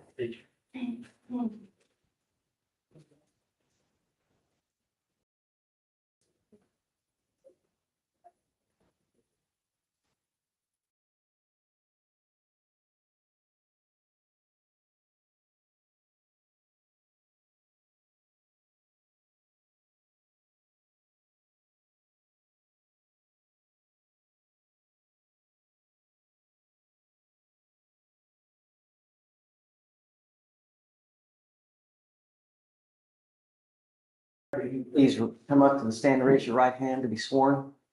Do you solemnly swear to tell the truth, the whole truth, and nothing but the truth, so help you God? Okay? Please mind taking a seat. If you don't mind, please speak loudly, clearly. If you hear the word objection, just stop until it's addressed and then you may continue. Okay? Yes. Okay. Okay, the floor is yours. Thank you. Can you please state your full name for the record? Chad Johnston, And what do you do for work? employed by the Pasadena Police Department, How long have you been doing that for? 6 years. Do you have to have any specialized training and experience for that? That's the police academy. Can you kind of briefly describe what that training involves? Police academy? Yes, just Penal code, transportation code, CCP, DWIs, traffic stop stack, building clearing. Basically anything that we could use on our job patrol. And do you have any other experience prior to working at Pasadena Police Department? In law In law enforcement, yes. Yeah. And approximately how many DWI investigations have you had? I'm sorry, repeat that. Approximately how many DWI investigations have you been a part of in your career? Hundreds.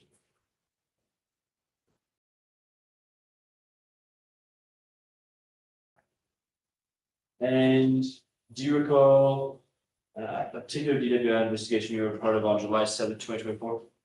So Specifically, how did you come to be involved in the incident we are here for today? Our dispatch received a call for service while a subject passed out at a intersection on the way. And can you clarify what you mean by pass out? Subject was inside his vehicle in a medium lane travel, asleep at the driver's wheel. And what did you see when you got there? Once I got there, their vehicle in the number 2 lanes for eastbound traffic on Southmore, stopped. Driver was slumped over, asleep, with loud music playing from the vehicle.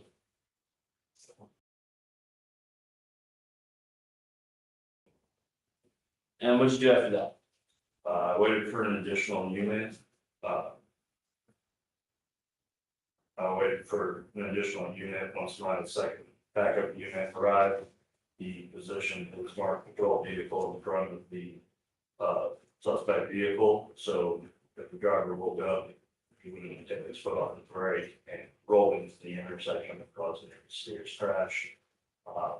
Vehicle was on and didn't drive with the defendant's foot on the brake. And then once he was all set in position, we attempted to wake up the driver. Okay. And how did you go about doing that? I'm sorry? How did you go about doing that? Well, we initially started with flashing our flashlights on him, banging on the window. That was unsuccessful. It got to the point where me and my backup officer began rocking the vehicle for several minutes before, or for a little while before the defendant woke up. And did these facts at the time, did they indicate or raise your suspicions as to any particular crime that might be occurring? Possible, yeah. Why is that? I mean, normally people do not fall asleep at the wheel while driving a motor vehicle, especially with their foot on the brake and vehicle still in drive.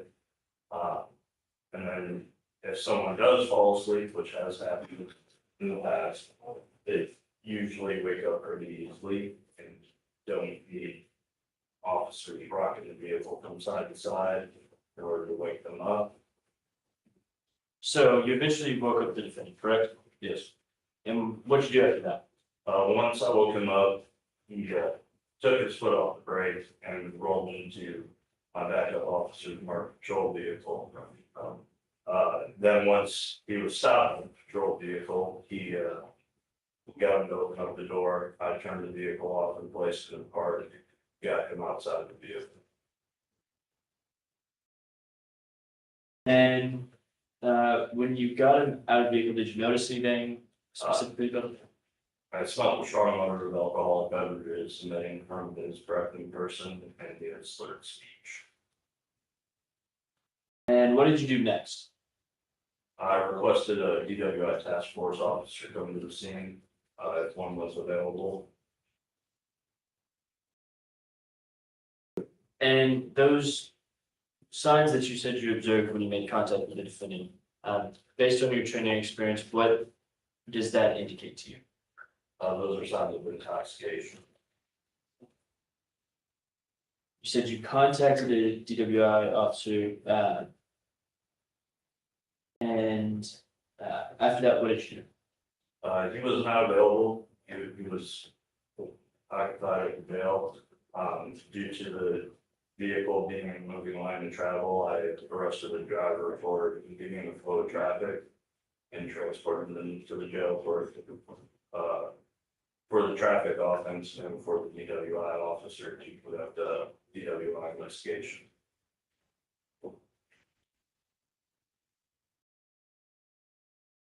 So you said earlier how many DWI investigations you've been a part of, but how many DWI investigations have you taken all the way through? Very few.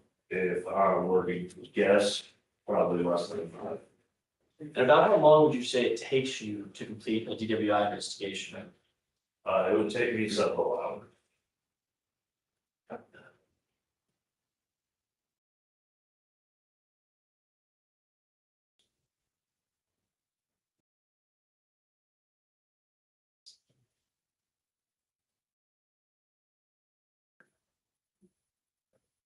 And where was the scene in relation to the police station? Block and a half away, And how long did it take you to drive from the scene to the police station? less than 5 minutes. And can you just clarify, why did you decide to move, again, why did you decide to move the scene to the police station? There are several reasons. One, it's safer to conduct the investigation in a controlled jail than it is to conduct a DWI investigation in the middle of the roadway. Where anyone can come by, get hit or cause an accident, get involved in an accident. Conditions are better, flat, even jail floor as compared to roadways where they're kind of in the ground or anything like that. And then also, our DWI task force officer was occupied already, was unable to make the scene and what did I meet with them at the jail.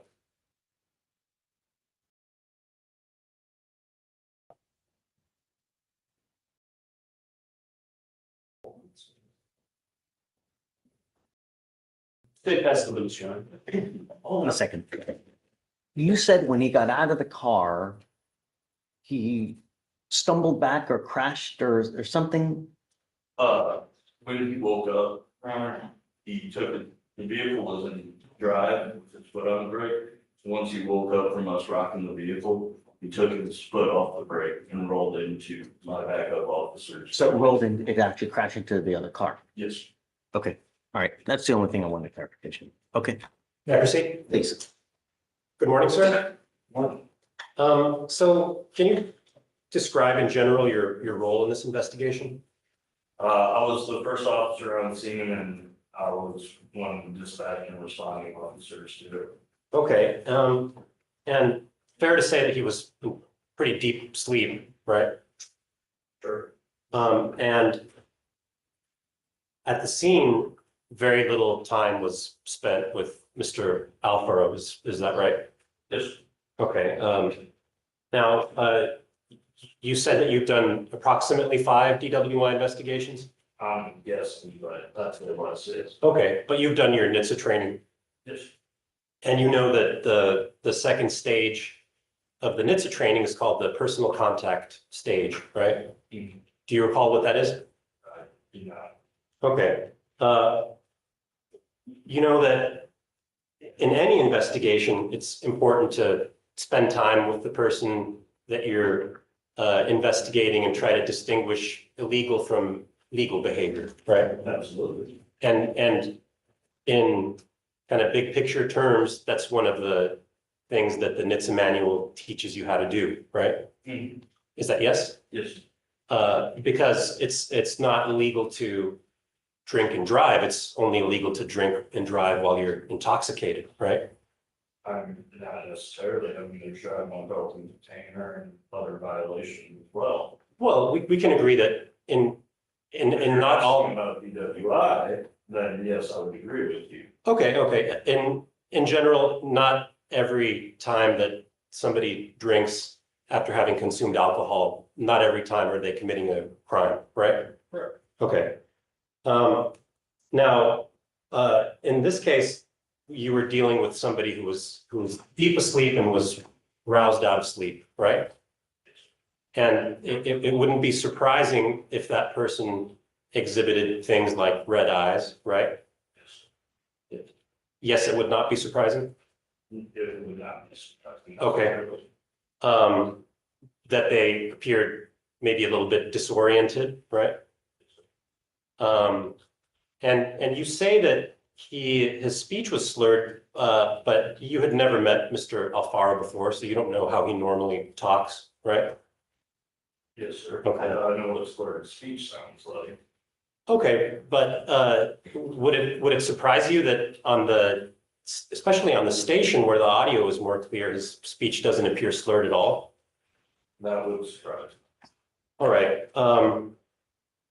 So in the time that you spent with Mr. Alfaro at the scene, that wasn't enough to distinguish whether the symptoms were from alcohol intoxication, possible alcohol intoxication, or just being roused out of a deep sleep, right? I will not know. That's why I'm arrested for DWI right there. I understand that, but in general, after such a brief amount of time, that wouldn't necessarily be enough to convince yourself that this is just a person that I've woken out of a deep sleep, right? With other factors, I would disagree, but I mean, there's a possibility. All right. Did you write an offense report in this case? I wrote the supplement report.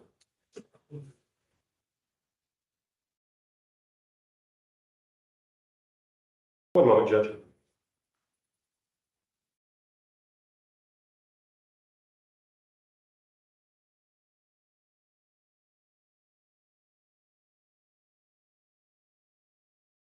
Judge, may I confer with the prosecutor for a second?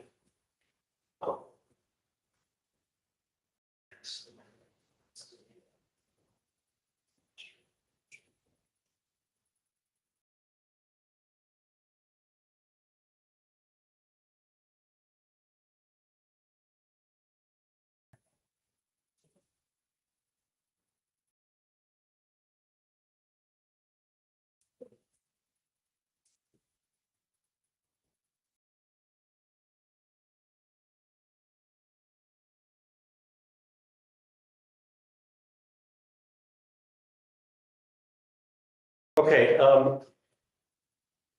your offense report actually doesn't say anything about arresting him for impeding a roadway, does it? My supplement does.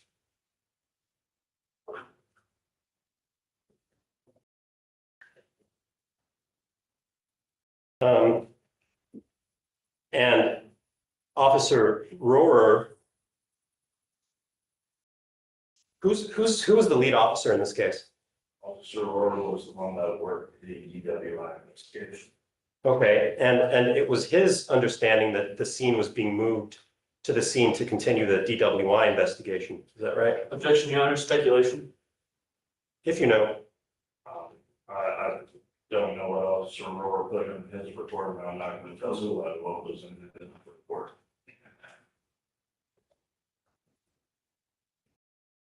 Ask the witness. Anything further?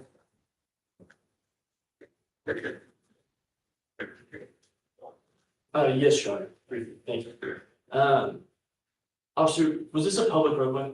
Yes. And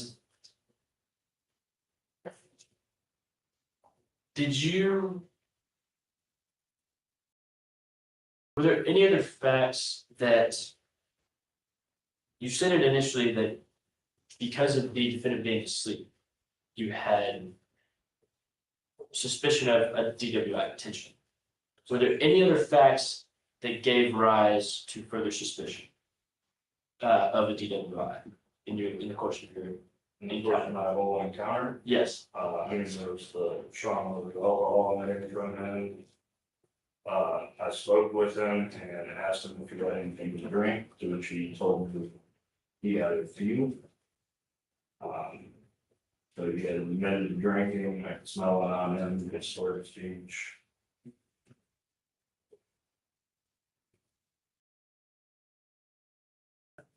State pass the witness, Your Honor. Nothing further, Jeff. Someone mentioned something about an open container. Was there an open container or no? No. No. Okay, all right. You are excused. Subject to recall, anyone? Subject to recall, please. Your Honor. Okay, if you don't mind, please just waiting outside in the jury. Step. Okay, state any other witnesses? Yes, Your Honor. The state calls Brian Rohr to stand. Great. Do you mind grabbing reputation?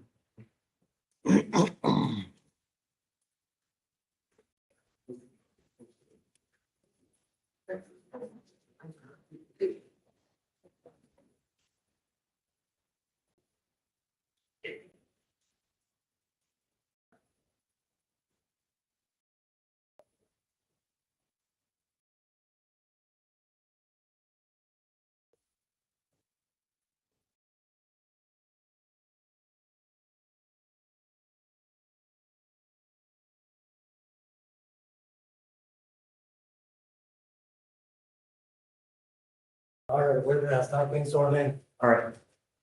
Deputy Warren, if you don't mind coming up to the witness stand and raising your right hand. Sir. You solemnly swear to tell the truth, the whole truth, and nothing but the truth, so help you God? Yes, I do. All right, please do take a seat. If you don't mind to speak loudly, clearly, if you hear the word objection, just stop until we address it, and then you may continue. Okay? All right. State, please. Thank you, Your Honor. Can you please state your full name for the record? Brian Charles Ward. And what do you do for it? I'm a police officer. How long have you been doing that for? About 4 years now. And do you have to have any specialized training to do that? Yes, sir. Can you briefly describe that training? The basic police officer's course is about 9 months of specialized training as mandated by TPOL, as well as I'm a member of our DWI task force as well, which is further specialized training. And what kind of specialized training do you have to have that to be part of that DWI? We would be a part of our DWI task force. You have to have basic SSD, standard skills sobriety tests.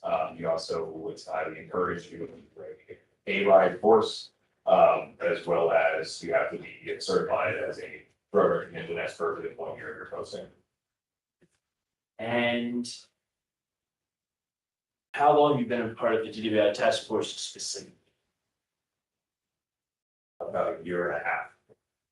And over what years, one as a police officer, how many DWI investigations have you been involved with? I'd say at this point, probably upwards of 150. And generally speaking, I know everyone's different, but how long does it take you to complete a DWI investigation? Generally about 2 to 3 hours. And do you remember, do you recall the incident that we're here for today that occurred on July 7th, 2024? Yes, I would. And can you explain how you became involved with that? With a call service, officers went out, found the reason was people stopped in the roadway. They had reasonable conceit to believe a DWI investigation needed to take place. I couldn't make it out to the scene, so the subject was actually transported up to our in-house room to meet. And upon contact with the defendant, what did you notice? I noticed eyes were red, also detected odor of alcoholic beverages and some slurred speech. And what did you do next? Next was going into the other DWI investigation, which would be Hernandez questioning and then sobriety tests.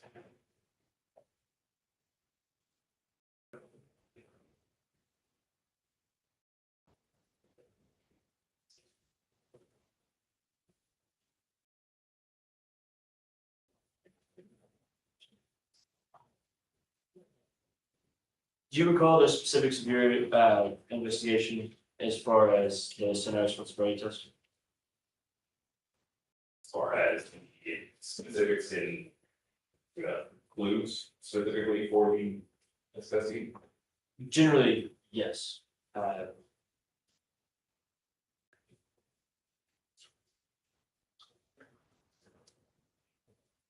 If I were to ask you about the clues that he exhibited, would you recall that?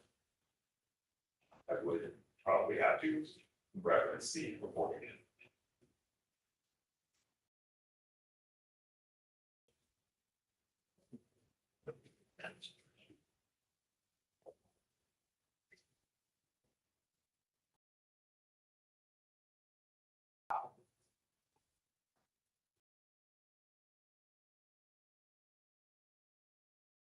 So just have one moment, you want to? Sure. Let's do it.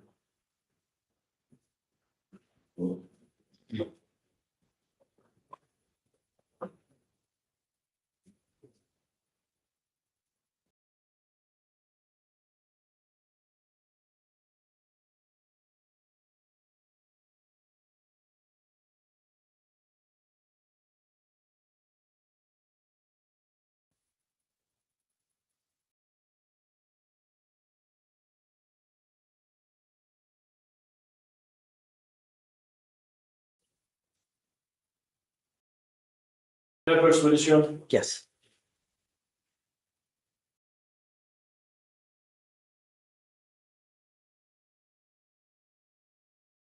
You recognize, go ahead. Yes, I do. Yeah. It's my original voice from the United States. Would like to refresh your recollection.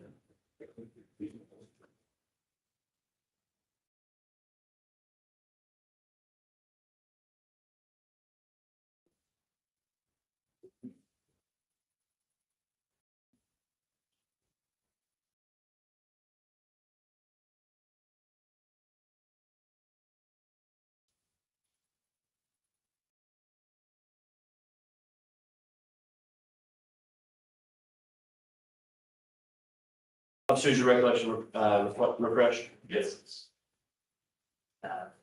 So you made contact with the defendant and you said you began to carry out your investigation. I'm sorry, say that again. You made contact with the defendant and you began to carry out your investigation.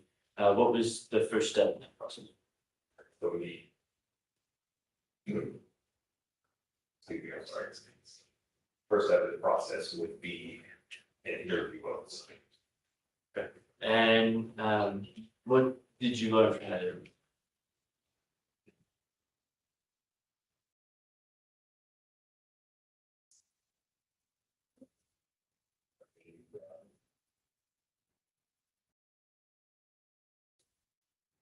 Okay, we're gonna skip that. We're gonna go to the standardized split sobriety test. What was the first standardized split sobriety test you carried out? Horizontal gaze disastrous test. Okay, and what is that test? That test checks for the involuntary jerking of the eyes. Okay, and what were the results of that test? The result on that were 6 out of 6 validated groups. What are those 6 clues? The first one is a lack of smooth pursuit. Then following that is a distinct and sustained nystagmus of maximum deviation, and then the onset of nystagmus prior to 45 degrees. And it's fair to say that he hit all 6 of those clues. That is correct. And what does that indicate to you? That would indicate the presence of a substance in his system.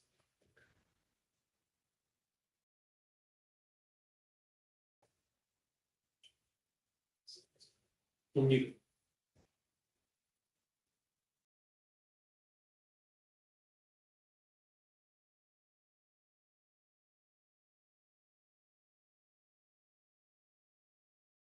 Would that indicate alcohol, potential presence of alcohol in the defendant's system? Yes. And what did you do next? Next was the walk and turn test. Okay. And what is the walk and turn test? The walk and turn test is one of the psychophysical tests, where it splits the subject's mental and physical capabilities to obviously the intoxicated individual would have difficulty splitting those.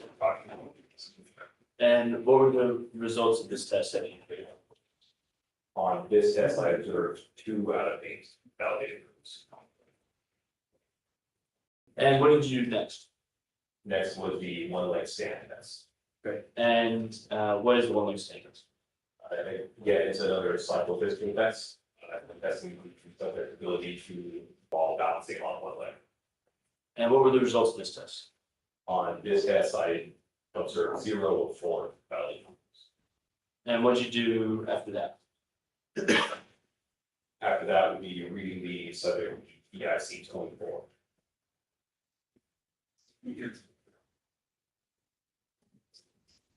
Based on the totality of the circumstances, were you able to form an opinion on whether or not the defendant was intoxicated?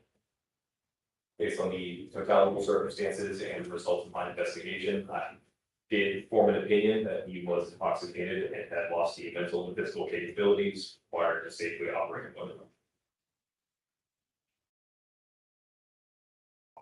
State best of the witness, Your Honor. May I proceed, Judge? Good afternoon, sir. Or good morning, I should say. You wrote in your report that Mr. Alfaro was transported to the Pasadena jail for further investigation after he was detained at the scene. Is that right? That is correct. Okay, so it was your understanding that he was transported to continue the EWI investigation, correct? As would my part be investigating, yes, sir. Okay, he wasn't under arrest for anything else as far as you were aware of? As far as I know, he was transported, he was placed under arrest for traffic offense. All right. Now, you mentioned that it takes 2 to 3 hours to complete a DWI investigation. Can you break down exactly what goes into that? So in those 2 to 3 hours in that estimation, I would be including initial contact of the subject, interview, observation, or possible interview of initiating officer, my interview with the subject, the SFSTs, as well as the collection of a forensic specimen and typing the report.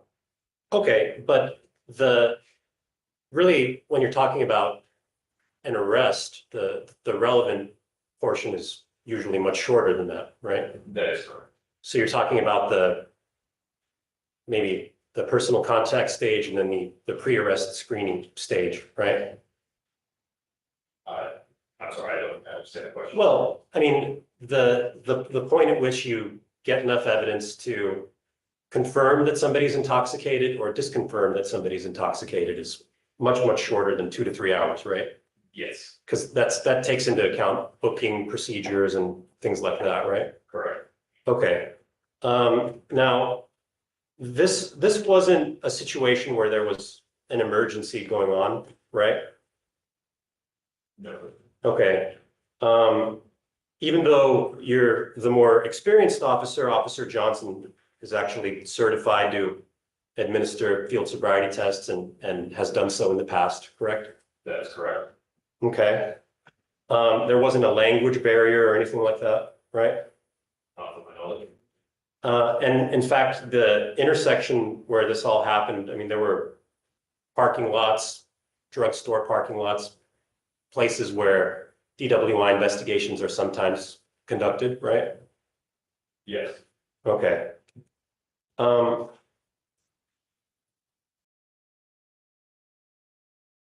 So, in other words, there was nothing to stop the DWI investigation from being conducted where it was there at the scene of the incident. Nothing that you can point to, is there? As far as the performance of SFSTs, no. So what was the reason for moving this investigation to the jail? To bring him to a member of our DWI task force who is better suited to performance of the SFSTs and to provide a space more conducive to performance of the SFSTs. Okay, but if you had wanted to, it could have been this, or if, not you personally, but if law enforcement in this case had wanted to, this investigation could have been pursued more diligently. Objection, Your Honor, speculation.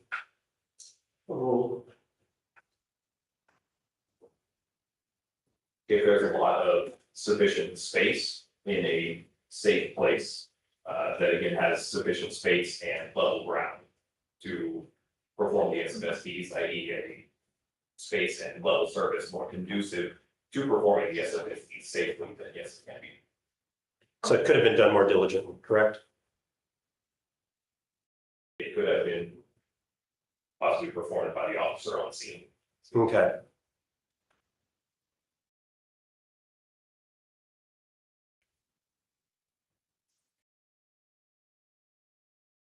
Pass the witness.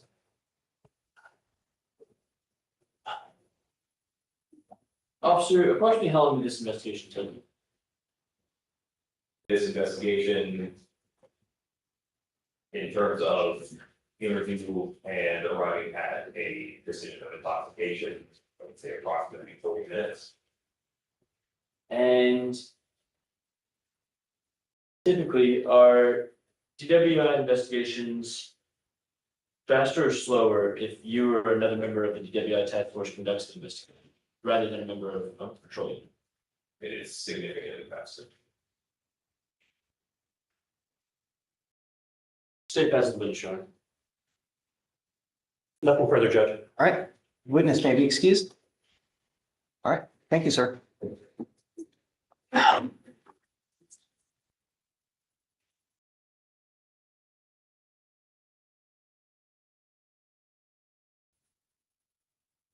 State anything further? Just arguing, Your Honor. Okay, Judge, so you, hold on. You rest? Yes, Your Honor, state this. I'm going to admit a thumb drive with 2 body cameras and then the scene body camera.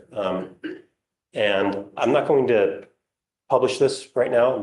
I'm going to offer it as a part of the record. And I don't have anything to stick it with, but we can call this Defense Exhibit 1. Have you seen this? Do you know what it is, State? And do you have any objection? I mean, if it's just body cam from the scene, we bring it to Your Honor. Okay, That should be. all right. It'll be admitted. Defense 1? Defense 1, Judge. Okay. And with that, we rest. Okay. Argument. Thank you, Your Honor. Your Honor, the state offers 3 arguments here. First is that clearly under the traffic code, Officer Johnson had probable cause to arrest the defendant at the scene for the traffic violation.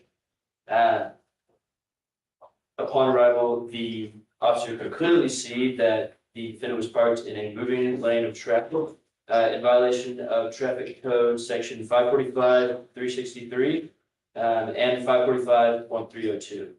That arrest is clearly authorized under traffic code section 543.001.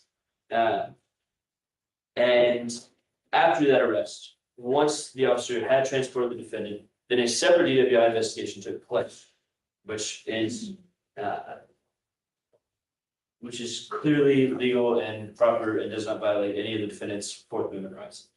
And the alternative, Your Honor, the state would also show that the officer articulated sufficient facts to rise to at least reasonable suspicion that the offense of driving while intoxicated had occurred. The defendant displayed a strong odor of alcoholic beverages, was asleep in his vehicle, and took significant effort to wake up from the officers. Also, the time of night was indicative, and the other facts that the officer suggested, such as slurred speech and the other surrounding circumstances. Furthermore, moving the investigation to the police station and the subsequent time it took to move the investigation. Furthermore, moving the investigation to the police station and the subsequent time it took to move the investigation was reasonable under the circumstances and served a legitimate law enforcement purpose. That purpose was to give the DWI investigation to an officer that would be more efficient at running the investigation. This purpose, this is supported by prior case law in Belcher v. State, where, Your Honor, the Court of Appeals out of Fort Worth found that a 30 to 35 minute prolongment was reasonable under the circumstances for the express purpose of the officer handing the DWI investigation over to a specific DWI officer for the purpose of efficiency. Furthermore, Your Honor, the state in the alternative to that argument would also go to show that probable cause existed at the scene due to the totality of the circumstances and the signs of intoxication and the clear operational facts that the officer had at the scene rose to the level of probable cause for the officer to arrest the defendant for the offense of driving while intoxicated. All right. Can you come up real quick, Blaze? Come up, Mr. Demo, come up. Sure, on the record. Okay. As a lawyer, as a person who just works in general, I really take pride in what we do. You know, when we do stuff, we come prepared. This is not a joke, man. This dude that just came and testified now was a deer in headlights when you asked about the interview. Completely and wholly unprepared in every single way. So I don't give any credence to that testimony right there whatsoever. I mean, it's like, how are you going to come this is not a joke. You know, we take this completely serious. You know, you come here, you can't even recite what happened. You can't even take 5 minutes to look at the damn report. You know, really. So that, no credence whatsoever. So what I'm gonna do now is I'll take a look at the facts surrounding what happened on the scene, and I'm gonna make a decision and see whether we go forward or not. But I'm floored how you're just gonna come in and just kind of, here, let me just, you know, really, it's not a joke. It's a life on the line here, and I really take it seriously, and I'm just offended by it. So anyway, I don't need it. All right. Let me just take a look. I want to see that real quick, and then I'll have a decision here within a couple hours. Okay? All right. All right. Thank you, Judge. Thanks. May we be excused? Please. Right. All right, lawyers, let's go. Just don't, just, it is what it is. You know, it just. I thought we were fair thing with them verbally. Condition signed on board.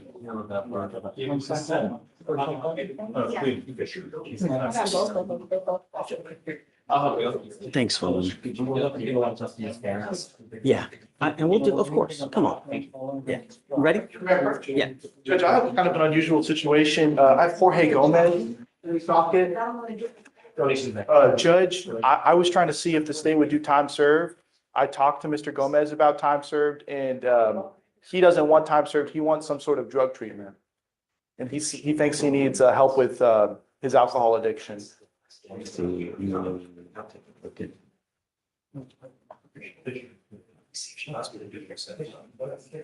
This computer goes any slower.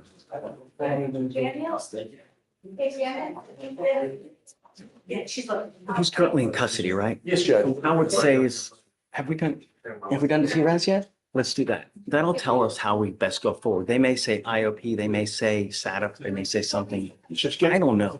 Yeah, 2 weeks. No, not even. I would say probably, what's today? Tuesday? We can probably have the TRAS done within the next 3 days. Great. So maybe Monday, we can get everything done. Okay, roll it to Monday, Judge? I'm gonna follow what that is. Right. Because they're the experts, not me, you know, so. Okay, yeah. Thank you. So I would say, Shator, whatever you think, Monday, Tuesday, whatever's, yeah, okay. Thank you, Judge. Counsel, Morning, hey, I'm approaching on Mr. Avalar. okay, DPD's been called to come over to Mr. Avalar's in custody. This is the gentleman from is yesterday. he still here? He's still here, Your Honor. This is the gentleman from yesterday. Who I said I'd come in for. Oh, right, okay. Blaze, what do you think? Are we waiting on DVD on this or no? Coming? I can't. I'm emailing them right now. I know they were here. Can you give me a little bit of time? I can run and grab her and come right back if that works. I'll go grab the DVD process. Yeah, go. Yeah, and that may be faster, more efficient. You know? Thank you. Yeah, for sure. Hi. Hey, Judge, I'm Good here on morning. Jesus Montez. Yeah, who? Jesus Montez. I think it's on your docket, so, This one's got bond violations, right? okay, so the The original case, case where was is it? sent to ER2. And then we had a court date 1 week ago, and the judge said he needed to come in, and he set it for, Where is he? well, sorry, so the judge set up for a bond forfeiture for today, but then the clients and I went into ER2 on Thursday and got a PR bond for it. He's supposed to be here today. Judge, I am not sure how this setting got made. I wasn't aware of it before I woke up this morning and saw it there because we took care of it last Thursday, I thought. Took care of what? This warrant and these bond violations.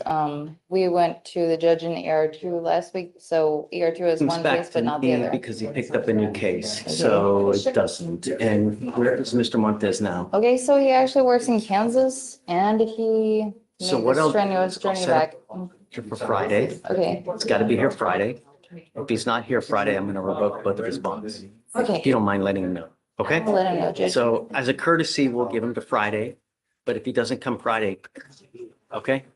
Yes, ma'am. Thanks.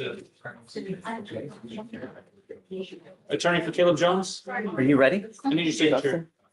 That's right, hold on. Are you ready? You have a plea too? Oh, I didn't see her.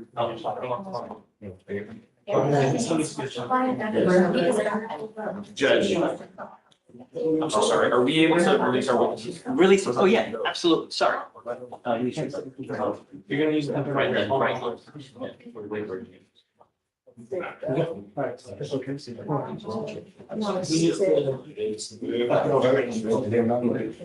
Just wait for her. She'll tell you.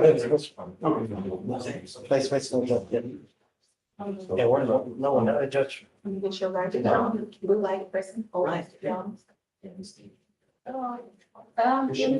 so who is this gentleman?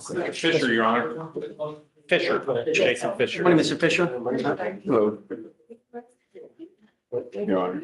Jason Fisher, right? Okay. So, Mr. Fisher, you're charged with two cases. You're charged with driving while intoxicated, second offense. You're also charged with failure to stop and give information.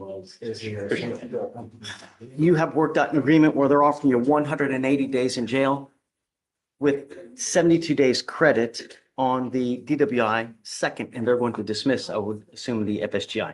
And there's kind of felony that was keeping him in, it's keeping him in custody. Got it. Is this what you want to do? You need to understand, Mr. Fisher, that from now on, if you pick up any more DWIs, you'll be looking at yet another felony. We're not asking for much, man. All we want our streets to be safe. Here, we have a second DWI and a crash. What's it going to take? Kill someone? You know? Do you want to end up with a 50-year sentence? Next time you ever get into a car and you get pulled over, all officers do is they look at your record, and that's all they care about. So if they pull you over, they see that DWI, FSGI, DWI, possession, and they come to you and they smell alcohol or dope. What do you think they're going to do? You think they're going to be nice? Probably not. Don't get into a car if you've had anything to drink. You understand? Are you sure? You're giving up the right to a trial, right to compel witnesses to testify on your behalf, confront and cross-examine your accusers. If you're not a citizen, there are possible immigration consequences. You can be deported, excluded from the country, denied naturalization under federal law. You give up the right to appeal. This will go on your record. It's going to be there for the rest of your life. You can never take it off. Do you understand? How do you plead to the offense of driving while intoxicated, second offense? I will find you guilty. I am going to suspend your license for 2 years.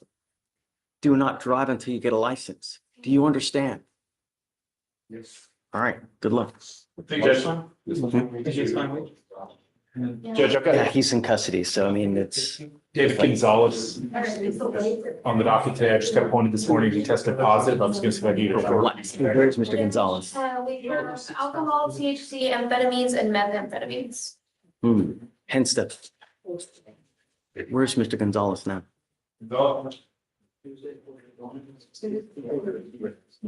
He's not. Do you know if he's coming back? You should be double checking. So, Mr. Reed, leave me your cell phone. If he comes back, I'll text you and you can just come via Zoom. That way you don't have to sit there and wait. His test results were entered over an hour ago. Okay. So if he doesn't appear back here, because we told him to come back, then I'm going to revoke his bond. But if he does, I'll reach out to you. So here, you leave me your cell phone if you don't mind, and then I'll text you. I'll let you know. Hey, hi. We are approaching on Mr. Alawir. Thank you. Okay. And I believe defense wanted to ask about bond conditions, Judge. Yes, Your Honor. So yesterday, I believe you gave him a $5,000 bond. He picked up a new offense for violating bond conditions. Your Honor, it turns out that the facts are that he had stayed away. The woman who he was in this issue with, her house caught on fire, burned to the ground. She called him, asked him for assistance. He said, "Hey, I don't know. I don't think I can be talking to you." And then 2 days later, she got into a car accident where her vehicle was totaled. And she said, "Please, I have nowhere to go. Can you help?" He said, "Look, I'll help you find some place to go and I'll drive you there." And that's it. in the midst of driving her there, he was pulled over for no registration. Calls Murphy's Law is what it's Yeah, and called. she said, I've got bad juju. You know? The state confirmed all this. Yes, Judge, so Go ahead and bring him out. Avalar. Judge, the prosecutor on the case did call the complainant. She pretty much gave nearly the exact same story of her apartment burned down. She was just trying to get a ride. They have not had contact up until this point. So we are not ready to offer a plea today because it is a new case.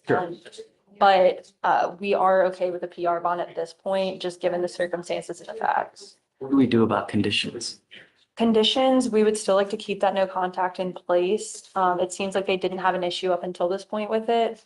So we would just reinstate that no contact. I will ask for a short reset, Your Honor, but from speaking with the CW, she communicated to me that the whole thing was a misunderstanding. She feels safe around him, and honestly, she'd like for them to be able to have contact. The way she communicated to me, the initial situation was they were arguing, a police officer was coming by, so she flagged him down so she could stay away from him. And then while talking to the officer, she showed him like, look at this message. You say he's gonna do this to me. But that's in the course of how they normally communicate to each other. And she didn't feel afraid. The officer just took it to that next. How about the assault we talking? Happened in the assault. So Judge, I believe the case for us right now is a terroristic threat. So we're just looking at the terroristic threat charge. A jail. Tiring. Sucks, right? It's supposed to suck. That's what happens when you don't do what you're supposed to do. You can't do stuff on your own and think that good things are going to happen.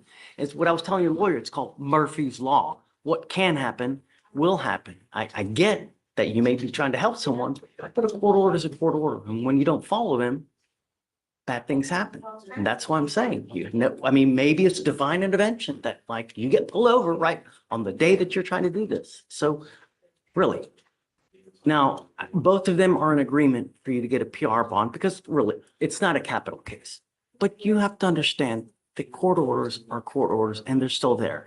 If you want them taken off, if you want to do something different, you have a lawyer and you ask a lawyer to help you out, but you just can't do stuff on your own and expect good things to happen.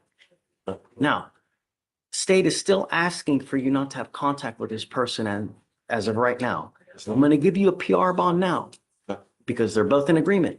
I'm telling you now, you do this again, you will not get another one. I promise you on everything that's holy. Do you understand? If you want something, ask. We can always address it. We can always fix it. Just don't do stuff on your own. That's when it goes sideways. Sir. You have any questions? Okay, so I'll grant you a PR bond. We need it on both cases, I think, right? So do you mind filing a new no contact order now? No weapons, no contact. Don't for the moment. Perhaps time will heal all wounds. Perhaps after some time, you know, after she speaks to the complaining witness, things can change. Just don't do it again. All right? Judge, I believe there is a order for emergency protection in your queue. It was filed the 30th, so it should be in there. Do you want me to file another one? It's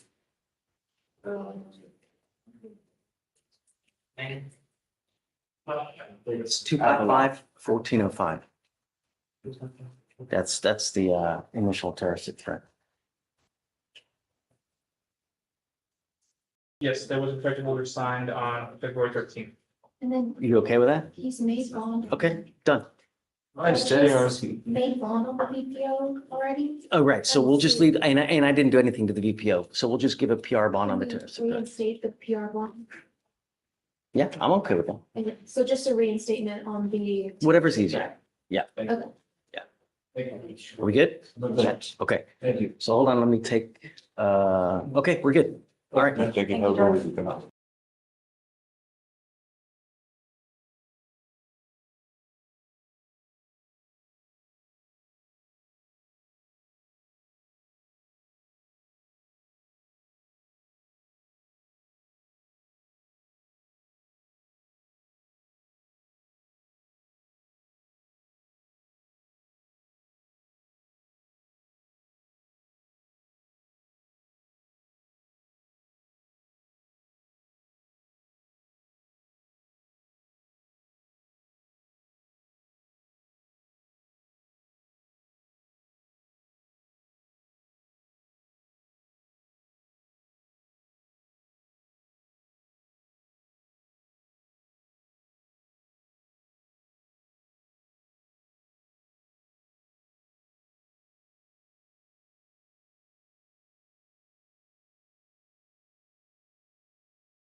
I'm here on Alexander Storabov. Okay. Come up. Good to see you. I know, good to see you. Been a too. while, huh? I know.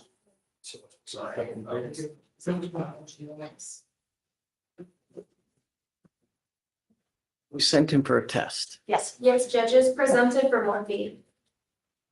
Morphine. Judge, he broke his arm and he's on Tylenol with codeine and he got out of the hospital March 28th and they had also given him stuff there. And we do have a prescription. So I don't want you to be upset about that. You can be upset about other things, but not that. How long? Because they don't give that very much now at all, if ever, are they giving these kind of. So I'm going to test you like crazy to ensure that you're not using.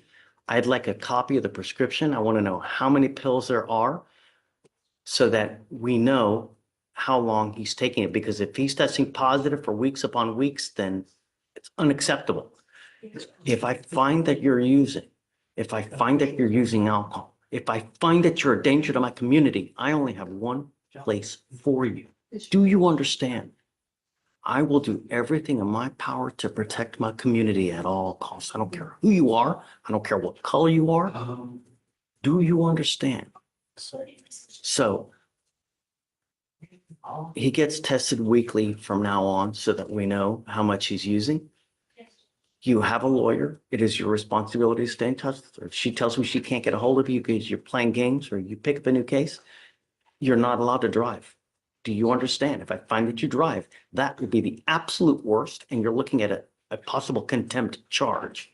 You understand? Okay? Judge, if I could ask one thing, I wasn't here for bond conditions and there's got an ankle monitor. So, right. He was cramped, so he's not using alcohol. I put a GPS on him so he's not out in the middle of the night, because I don't want him out in the middle of the night as well.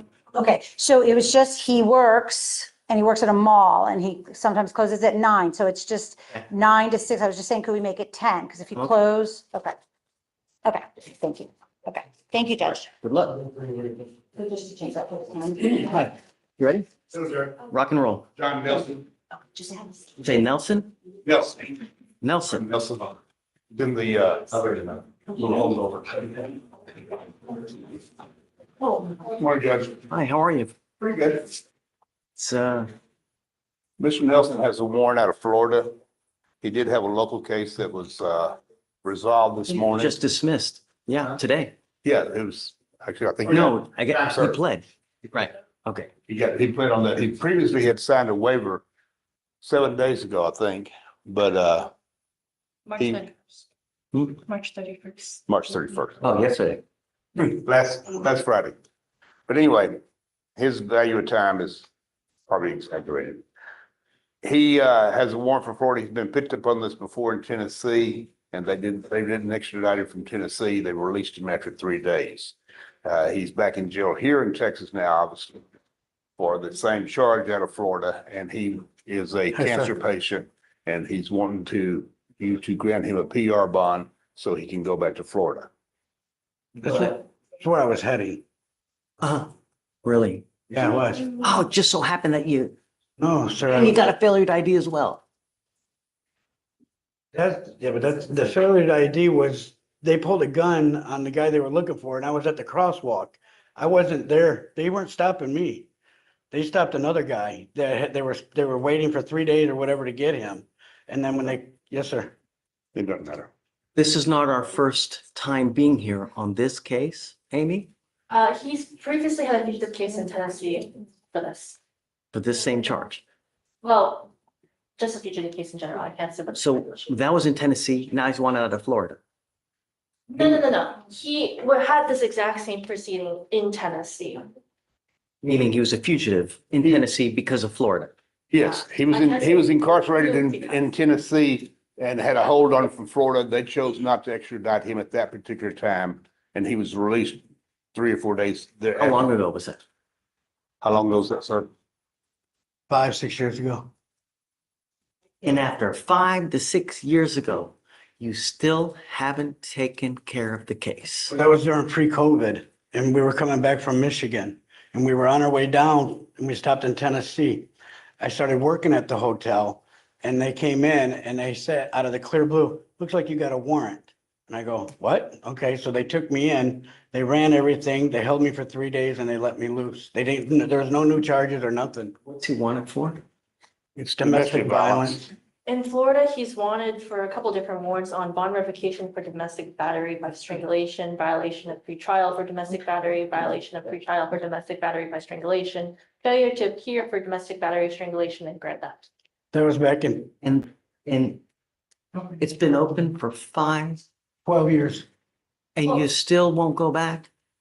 No, we were gonna go back. That was the whole thing. I was in The Florida. only thing I'm waiting for you to say is that you were abducted by aliens that prevented you I'm from. not gonna lie to you, sir, but we were going back. When COVID hit, actually, I was in Florida. That's where we went from Michigan to Tennessee, then Tennessee down to Florida during the pre-COVID.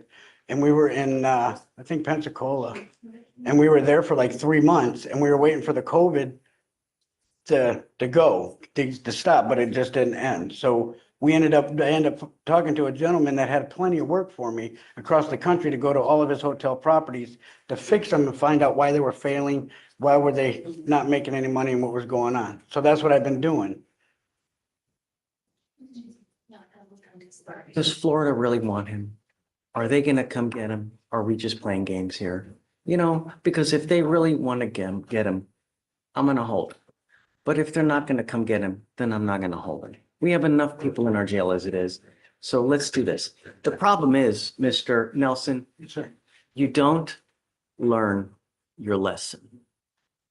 You've repeatedly been arrested on this charge and they've told you to go back and you refuse to go back.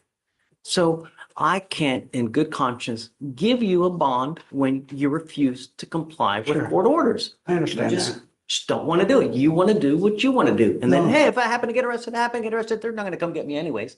So No, I don't say that at all. you don't say it, Right. but your actions say I something understand. different. I understand that.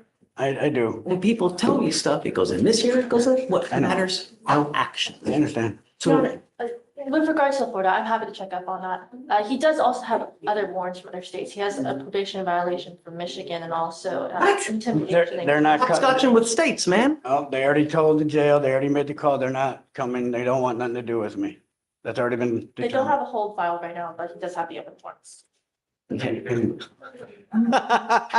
And those are from 2009. And I served my time on all of it, but it's just, So I let's do understand. this. Let's roll it to tomorrow. Please reach out to Florida and see, do you really want him? If you do, here he is. If not, can we, really?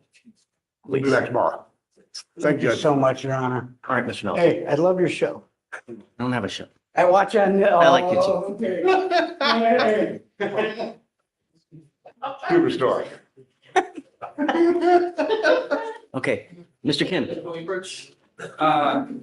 Judge, I'm gonna bring out Mr. Alexis Jones. We're gonna be asking for a bond. I'd like to hear what's going on. That's that one.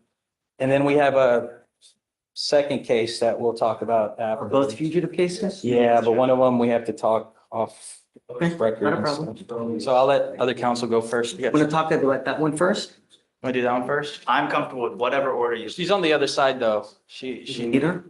I think so. I think she should So hear what's going on. I guess we'll wait. Yeah. Are you ready? Yes, Judge. So I emailed her, let's see.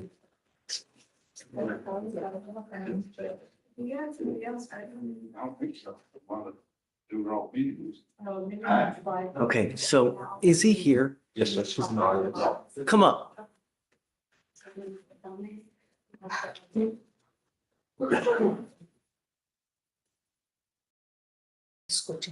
Okay.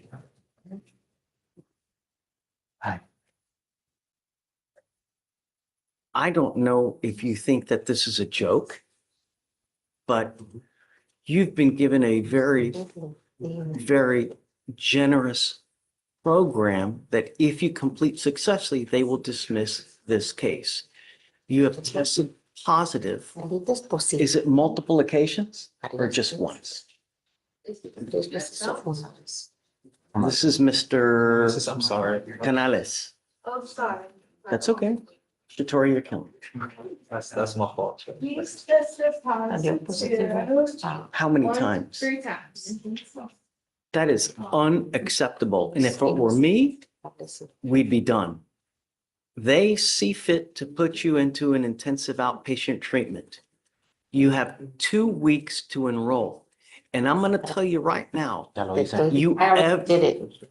you ever test positive again, I'm going to immediately set your case for trial. You get no more resets. Do you understand? Yes. I want you tested 2 times a week for the remainder. Okay? You will now be tested every Monday and every Thursday for the remainder of this program. And if you use again, and I don't care what it is, and I don't care what your excuse is, you will be set for trial.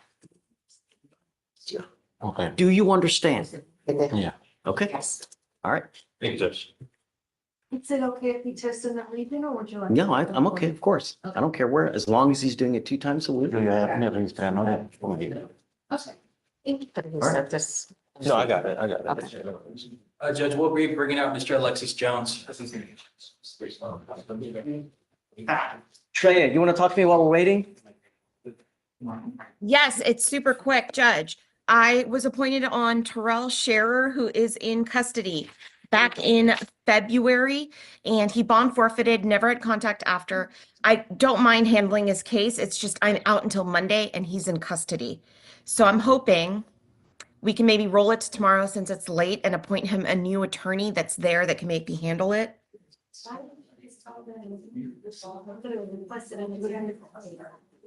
Okay. Not a big Okay, deal. I filed a motion to withdraw, but I don't see that it was accepted. So I just want to make sure, Ray, do you have it? He's putting in the queue now, Treya. Okay, perfect. And then Victoria, I know it's late. I'm sorry. It popped up. Judge, I'm gonna make, this is our second time rolling. I'm gonna just request an attorney and see. Yeah, go for it. Yeah. Is he back there? Yes, he's back there. He was there yesterday. Got it. Okay, all right, Treya, you're good. Okay, thanks. All right, bye.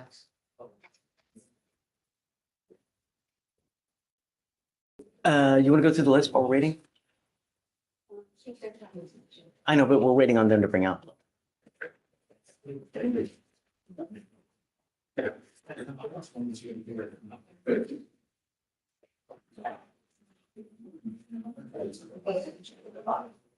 Carl wants to approach on page 2, Adame. 190 days old. How is this still waived?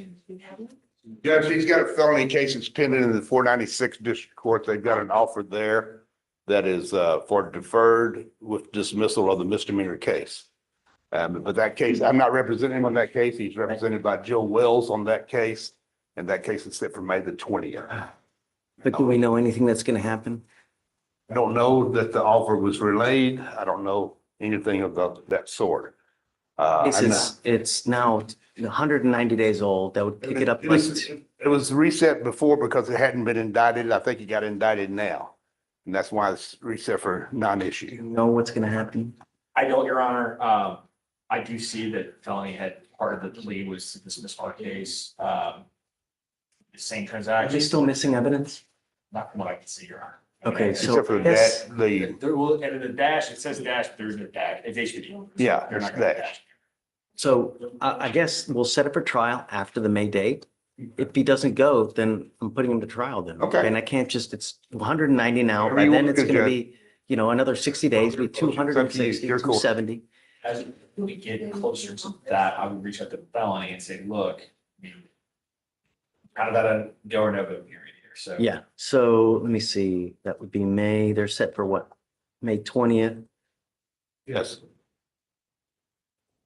So May 27th is your trial setting. Okay, Thank you, Judge. all right, have fun. All right, good morning, sir. Judge, this is Mr. Alexis Jones. Good morning, Mr. Jones. Come on up.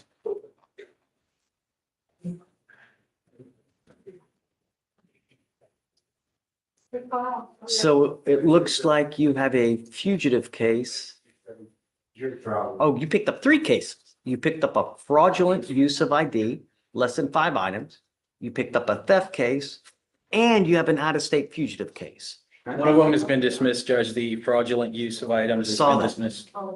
So technically, he's only got the theft pending and the fugitive case pending. Mr. Kim, enlighten us. Your Honor, this defendant is wanted out of Broward County, Florida for felony theft. State would be opposed to a bond. There are 47 cycles of criminal history in the past 5 years alone, and these are just convictions. 47 pages of criminal history in 5 years? 47 cycles, Your Honor. For pages, it is 46 pages of criminal history, including, well, the California one's old, so I'm not gonna count that one, but just in the last 5 years alone, and these are just. They were not 47 in the last 5 years. Hey, don't talk. I mean, we're just trying to, the thing is, Mr. Jones, is I have a very limited amount of time to try to get to know you. Everyone that comes in front of me tells me it's gumdrops and rainbows and little bunnies jumping in the woods. But the way I really get to know you is the paper, because that tells me who you are, right? If you're a dangerous person, if you're a person that I'm going to let go and you're going to continue with the criminality, I have enough trouble sleeping as it is. I don't want more blood on my hands. I don't want something else that's going to keep me up at night. So that's why. Well, but this is how we get to know you. And he's telling me you got 46 pages of criminal history. Your Honor, in the past 2 years, he's had 3 failure to appears of multiple cases. He's had 2 habitation trespass convictions, a DWLI, prostitution, battery, criminal damage, failure to appear, possession of drugs, felony, obviously, resisting. But in the 21 some odd years, is the 47 cycles of different offenses, and I just stopped scrolling after 2020. How many failure to appears do we have? 3, Your Honor. And this one itself is a no-show, or according to the transmission. Hey, John, could I say something? Sure. Okay, with the one he talking about with the failure to appear, I feel that was nonsense because of the simple fact that I flew from Fort Lauderdale up here after they said I had a warrant, and I went to court a couple of days before that. And is that documented, sir? You can see that? Judge, I will say this, he did explain that How to old are me. you, Mr. Jones? I'm 40 years old, sir. You're 40. Yes, sir.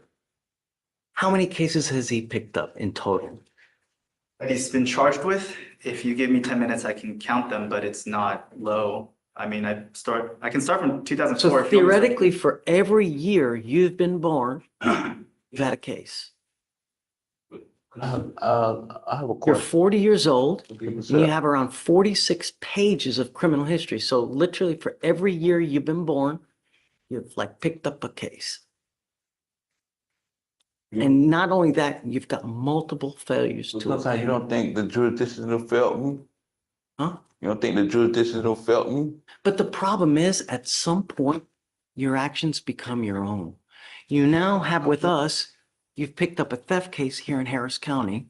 You've got an open case in another jurisdiction. You've got pages upon pages. So at what point is it on you?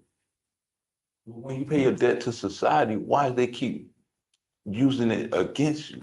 I paid my debt to society for those. Because it continues. For those hires, okay. Continues to happen. At some Okay. point, DAs are like, jail just doesn't work anymore. So that's when we got to go to prison, because this dude. But prison don't help guys. That don't make them better. That make them worse.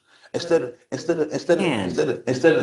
tormenting them and sending them and feeding them to the wolves, y'all should sit down with that person to find out what's going on to help that person. Instead of prison not helping nobody, prison is not. I can't tell you how many stories I have read of people who get degrees, college degrees, even become a lawyer while they're in prison. So if you want it to help, then it will. But you got to want it. If you One better than me, Your Honor. If you But have- you know what the sad thing about it is, and in the state of Florida with me, and that's why I left. Something happened, and I have a conflict of interest against the police. So now they're jugging at me every chance that they get. But it's crazy. He's saying I have a warrant, and I flew from there after that warrant was pro se. pro se that they had, they said I have. I flew from Fort Lauderdale all the way to Houston, flew back down there and flew back. And they said I have a warrant. And I flew and went to court for another charge down there. I don't get it. And I went inside I the don't know, court. I don't know how that happened, but it's not supposed to, you know? So we have an who's the system failing? If I have a warrant, you mean to tell me they're gonna let me in their courtroom, attend to my judge, see my judge, everything, and let me go, and let me get back on the plane to fly back here? Mind you, I flew from here and flew back down there. They let me do all of this with a warrant? I can't explain that. I can't. So that's the system failing somewhere, somehow. That's not me. Let me talk to the judge real fast. But Mr. Jones, if you have this woe is me attitude, it's never gonna change. It's Y'all not never gonna helping. change. Y'all not helping. It's not helping. Y'all not helping society. Y'all always blaming me and this and that and the other. Prime example, he's saying, oh, he got prices from here. And he went to calling stuff off that he said, well, only stopping from 2022, and he going past 2022. And I'm like, yo, but hey, but that's what the prosecutor do. He just doing his job. Right, that's what he's doing. Judge, if I may, sure. Points. First, you know, if he's finished up the cases that he has had in his history, he's had a history, okay, he's had a history. If he's paid his debt to society, like he says, if he's completed what he needs to do for those cases, that really shouldn't be relevant here. I would argue that in front of you, this is his first time being in front of you, right? And it looks bad that he has a criminal history. Yes, I get that. But if we were to just focus on whether or not he knew about this case, he's telling me he got on a flight, came over here, and it's a great question. If that happened, he would have had a warrant pending and he would have been arrested. So When was the warrant issued, do you know? March 3rd, 2025, but because it's a domestic flight, and obviously I don't work for TSA, I don't work for Department of Homeland Security. Just got issued. just March 3rd, 2025, Judge. Your warrant was just issued in March of this year. So And I flew 30 days ago, it got issued. And I flew March 10th back up here.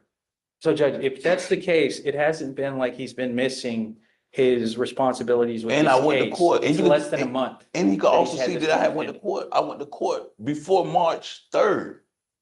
That's why it's a failure to appear, which is. How? I went to court. I went to court before then. Judge, the warrant has I was been in the issued courtroom. we're at April 1st, less than a month. And so it's not like he's been running. If the warrant's just been issued on March 3rd, I would ask that we afford this man an opportunity to make this right. He hasn't messed up in your eyes. Yeah, he's messed up in the past, but as far as the fugitive case is concerned, I'm asking for an opportunity for him to go to the demanding jurisdiction. And then if he messes up, okay, well, I don't have much to say after that. But just throwing his history out there, it doesn't mean he doesn't deserve a chance. I stand by the no bond. He has assaultive history as well, and it shows in the message that we received from Florida is that he has violent tendencies, obviously reflected by the assaultive history, along with and I don't have to go ad nauseum, but the significant criminal history that he has. When were the FTAs? How long ago? The most recent failure to appears, one moment, Judge. There's one from May 4th, 2023. There's one from December 7th, 2023. There's one from. But it's not on this case, though. Those are separate cases. We're not talking about on this case. are we? To be clear, it's not on this case, but. Obviously not on this case, but the problem is that it keeps happening, and I can't continue to. Sir, it's not keep happening, sir. Sir, this warrant that he said, I went to court. I'm gonna be honest with you. I have another open case, and that open case is why I flew back down there. Went to court, finished court. They said I have a warrant. I go to the warrant district. They said I have no warrant. Leave the warrant district, get on the plane to fly back up here, and they said I had a warrant before I even flew on the plane back down there. So how could I fly? Mr. Jones, even if I were to set you a bond. Okay, no problem. Hey, take me back there, man. Can't know about this shit, man. Easy money. There you go. So for the second one, we're gonna be, well, actually, it's gonna be Ricardo's request, but Yeah, Judge, on the, If you want me to take it off, I will. yeah, on the second one, let's take it off. I'm concerned about HIPAA stuff and, Ask them to bring him up. yes, Judge. Vic, you want to go through the list? Yes, Judge. Oh, no, sorry, no, my person is, Territorial. Judge. Are you ruling a different day? What? No, I'm going to rule for 7/7/8. Later. Anytime. Later, tomorrow. Pack it up. Okay. Pack it up, pack it in. Let me begin. Dan Gonzalez. Oh, yeah, he knows show. Oh. 5001. Next one is page 11. Romero. Lemon Tom said he was. 5001. Yeah. Page 19. Bottom of 19. She came in late, she's here. Is that her?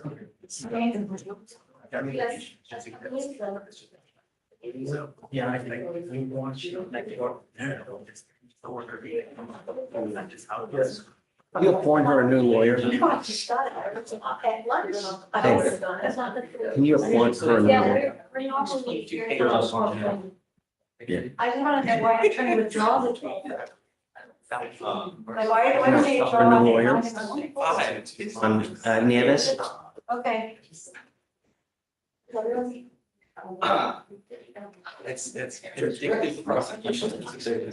Afternoon, Judge. I have Mr. Rubio. Okay. It's a MAJ, Judge. Get your thoughts on this one.